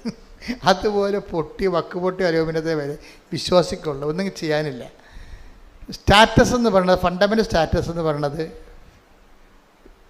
സാക്ഷിയാണ്. ശരിക്കും ഇവയ്ക്ക് നിങ്ങളാണല്ലോ സാക്ഷികൾ. ഈ പ്രത്യക്ഷീകരണം എല്ലാവർക്കും അല്ലെന്ന് വെച്ചാൽ വിശ്വാസികൾ എല്ലാവർക്കും അല്ലെന്നാണ് അർത്ഥം. പിന്നെ ആർക്കാണ് പ്രത്യക്ഷീകരണത്തിൻ്റെ ഫലം കിട്ടിയത്? സാക്ഷികളായി തിരഞ്ഞെടുത്തവർക്കപ്പെട്ട് കാണാം. അപ്പം അതുകൊണ്ട് നിങ്ങൾ ചെയ്യുന്ന ഉടമ്പടി ചെയ്യുന്ന ഓരോ വിഷയവും സുവിശേഷത്തിൻ്റെ സാക്ഷ്യമായിട്ട് വേണം എടുക്കാൻ. നിങ്ങൾക്ക് പരസ്പരം സ്നേഹത്തോടെ പെരുമാറുന്നതും ശത്രുക്കളെ സ്നേഹിക്കുന്നതും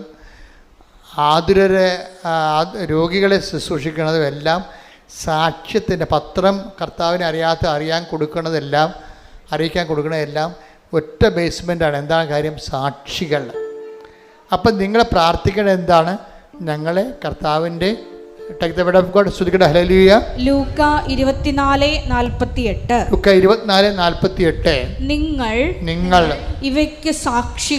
നിങ്ങൾ ഇവയ്ക്ക് സാക്ഷികളാണ്. അതായത് സാക്ഷ്യം എന്നുള്ള വിഷയത്തിന് മാത്രമേ ദൈവം മുൻഗണന കൊടുക്കുന്നുള്ളൂ. അപ്പം അതുകൊണ്ട് തന്നെ നമ്മളൊരു കേവല വിശ്വാസിയായിട്ട് ജീവിച്ച് മരിച്ചിട്ട് ഒരു കഥയുമില്ല. സാക്ഷികളാകാൻ വേണ്ടിയാണ് ദൈവം ഉടമ്പടി നിങ്ങളെ ഒരുക്കുന്നത്. നിങ്ങൾ ഉടമ്പടി പ്രകാരം ചെയ്യുന്ന ഓരോ കാര്യങ്ങളും ചെയ്യുമ്പോൾ കർത്താവെ നിൻ്റെ സാക്ഷിയാക്കിയതിന് നന്ദി പറഞ്ഞുകൊണ്ടും ഇനിയും സാക്ഷ്യം വഹിക്കാൻ കൃപയും നിലനിർത്തുമെന്ന് പ്രാർത്ഥിക്കാം. പിതാവിൻ്റെയും പുത്രൻ്റെയും പരിശുദ്ധാത്മാവിൻ്റെ നാമത്തിൽ എല്ലാവരും നിൽക്കുക. സ്തുതിക്കട്ടെ. ഹല്ലേലൂയ ഹല്ലേലൂയ ഹല്ലേലൂയ ഹല്ലേലൂയ ഹല്ലേലൂയ. യേശുവേ നന്ദി. Hallelujah hallelujah hallelujah. യേശുവേ സ്തുതി. ഹല്ലേലൂയ ഹല്ലേലൂയ.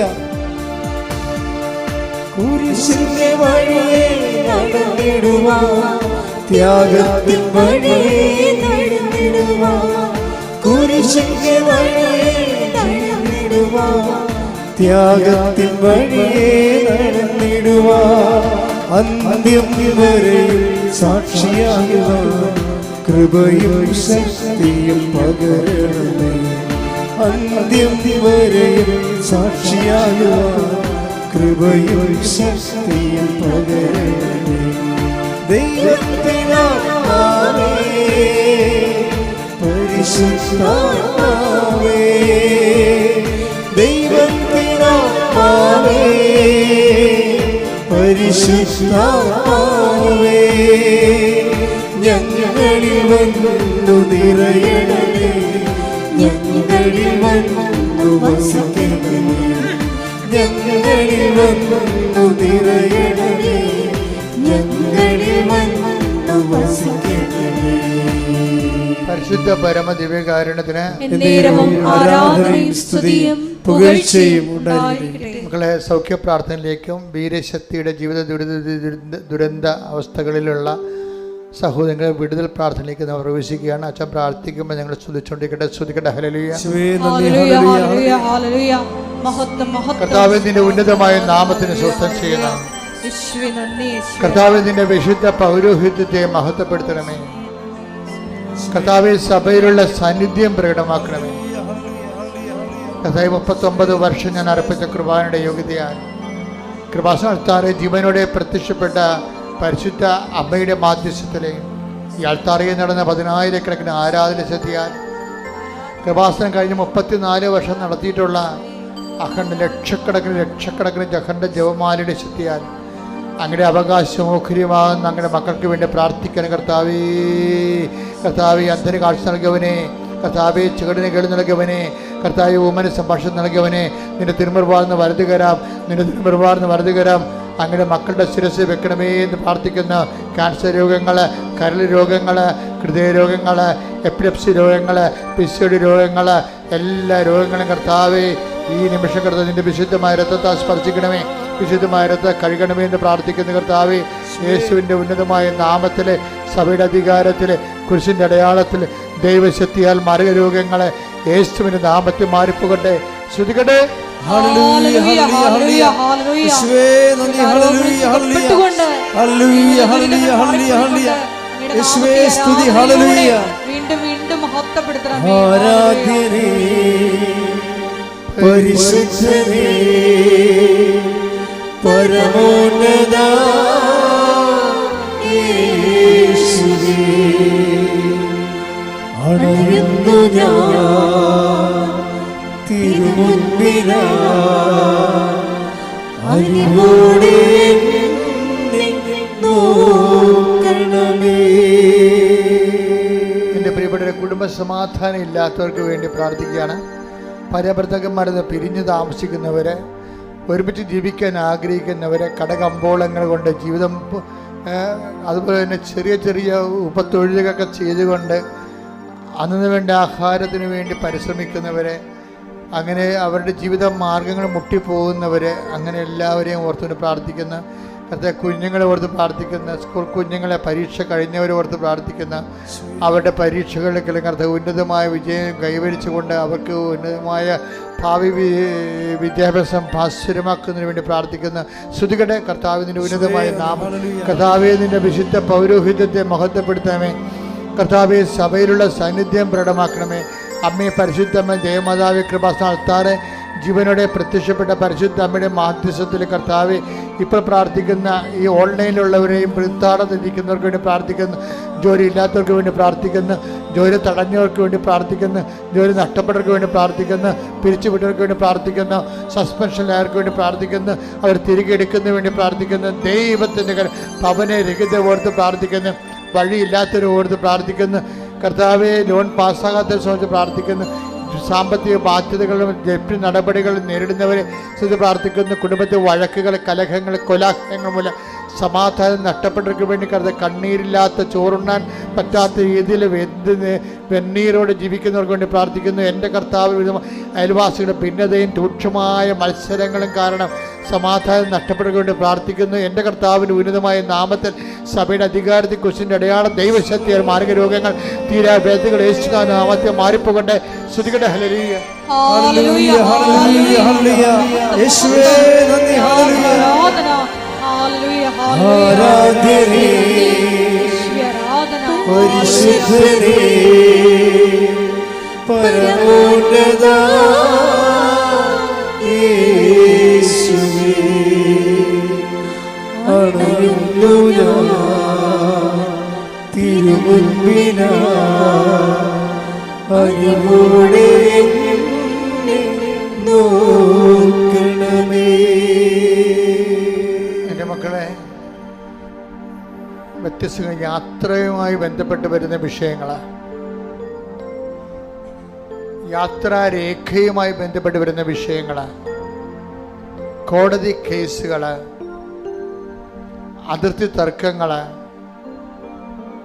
ആഭിചാര ഭയങ്ങൾ, വൈവാഹിക തടസ്സങ്ങൾ, മക്കളില്ലാത്ത അവസ്ഥകൾ, മാറാത്ത രോഗങ്ങൾ, കുഞ്ഞുങ്ങളുടെ പലതരത്തിലുള്ള രോഗങ്ങൾ, ഇങ്ങനെ എല്ലാ മേഖലകളിലും കളഞ്ഞുപോയ വസ്തുക്കൾ, ചതിക്കപ്പെട്ട് വഞ്ചിക്കപ്പെട്ട് അന്യൻ്റെ കയ്യിലാക്കി അന്യാധീനപ്പെട്ടു പോയ സ്വത്തുക്കൾ, ഇങ്ങനെ ഓരോ മേഖലകളിലെ വിഷമം അനുഭവിക്കുന്നവരെ ഇടിമുഴക്കം പോലെ ശ്രദ്ധിക്കട്ടെ. കർത്താവേ, നിന്റെ വിശുദ്ധ പൗരോഹിത്യത്തെ മഹത്വപ്പെടുത്തണമേ. കർത്താവെ, സഭയിലുള്ള സാന്നിധ്യം പ്രകടമാക്കണമേ.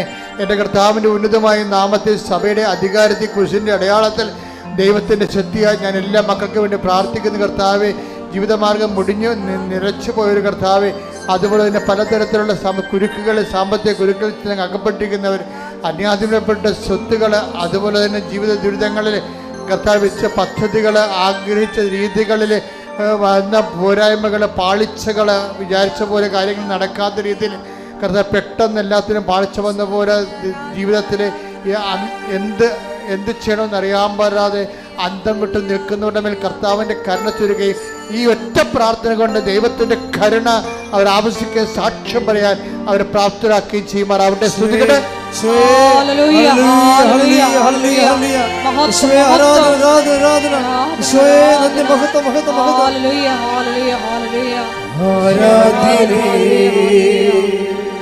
പരിശുദ്ധനേ, പരമോന്നത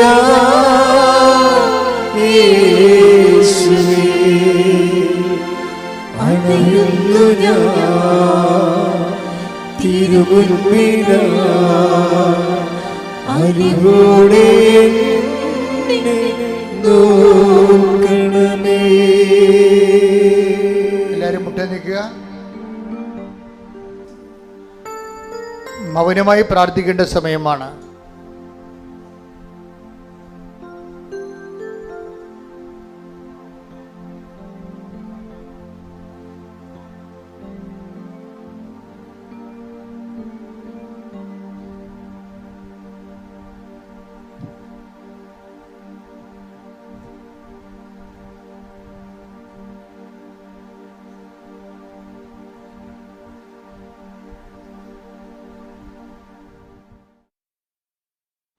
ഒരിക്കൽ കൂടി മരിയൻ ഉടമ്പടിയിൽ സമർപ്പിച്ചിരിക്കുന്ന എല്ലാ വിഷയങ്ങളും ദൈവമാതാവിൻ്റെ മധ്യസ്ഥയിൽ ദിവ്യകാരുണ്യ സന്നിധിയിൽ സമർപ്പിച്ച് നമുക്കൊരു നിമിഷം മൗനമായിട്ട് പ്രാർത്ഥിക്കാം. ഈശോയെ പുനരുദ്ധാനത്തിന് സാക്ഷ്യം വഹിച്ചുകൊണ്ട് ക്രിസ്തുവിനോടുകൂടി ഉയർപ്പിക്കപ്പെട്ടെങ്കിൽ അവിടുത്തെ വലതുവശത്ത് ഉപവിഷ്ടനായിരിക്കുന്ന പിതാവായ ദൈവത്തിൻ്റെ ഉന്നതത്തിലെ കാര്യങ്ങൾ അന്വേഷിക്കുവാൻ ഈ ആരാധനയിലൂടെ ഞങ്ങൾക്ക് പ്രത്യേക അഭിഷേകം നൽകണമേ എന്ന് നമുക്കൊരു നിമിഷം പ്രാർത്ഥിക്കാം. തീവ്ര വേദനയുടെ സമയത്ത് ഗത്സമനേരിൽ ഈശോ കൂടുതൽ തീക്ഷ്ണമായി പ്രാർത്ഥിച്ചതുപോലെ ഈശോയെ ഞങ്ങളുടെ ജീവിതത്തിൻ്റെ ക്ലേശകാലങ്ങളിലും കൂടുതൽ തീക്ഷ്ണമായി പ്രേക്ഷിത കാരുണ്യ പ്രവർത്തനങ്ങൾ ചെയ്ത് കൃപയിൽ നിന്നുകൊണ്ട് ദൈവശക്തി കരയേറ്റുവാൻ ഈ ആരാധനയിലൂടെ ഞങ്ങൾക്ക് അധിക അഭിഷേകം നൽകണമേ എന്ന് പ്രാർത്ഥിച്ചുകൊണ്ട് ശിരസ് നമിച്ച് നമുക്ക് ദിവ്യകാരുണ്യനാഥൻ്റെ ആശീർവാദം സ്വീകരിക്കാം.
പരിശുദ്ധ പരമ ദിവ്യകാരുണ്യമേ, എന്നുമെന്നും അങ്ങേക്കാരാധന.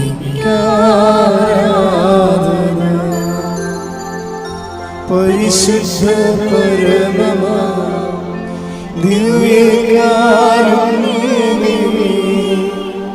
എന്നുമെന്നും അങ്ങേക്കാരാധന. പരിശുദ്ധ പരമ ദിവ്യകാരുണ്യമേ, എന്നുമെന്നും അങ്ങേക്കാരാധന.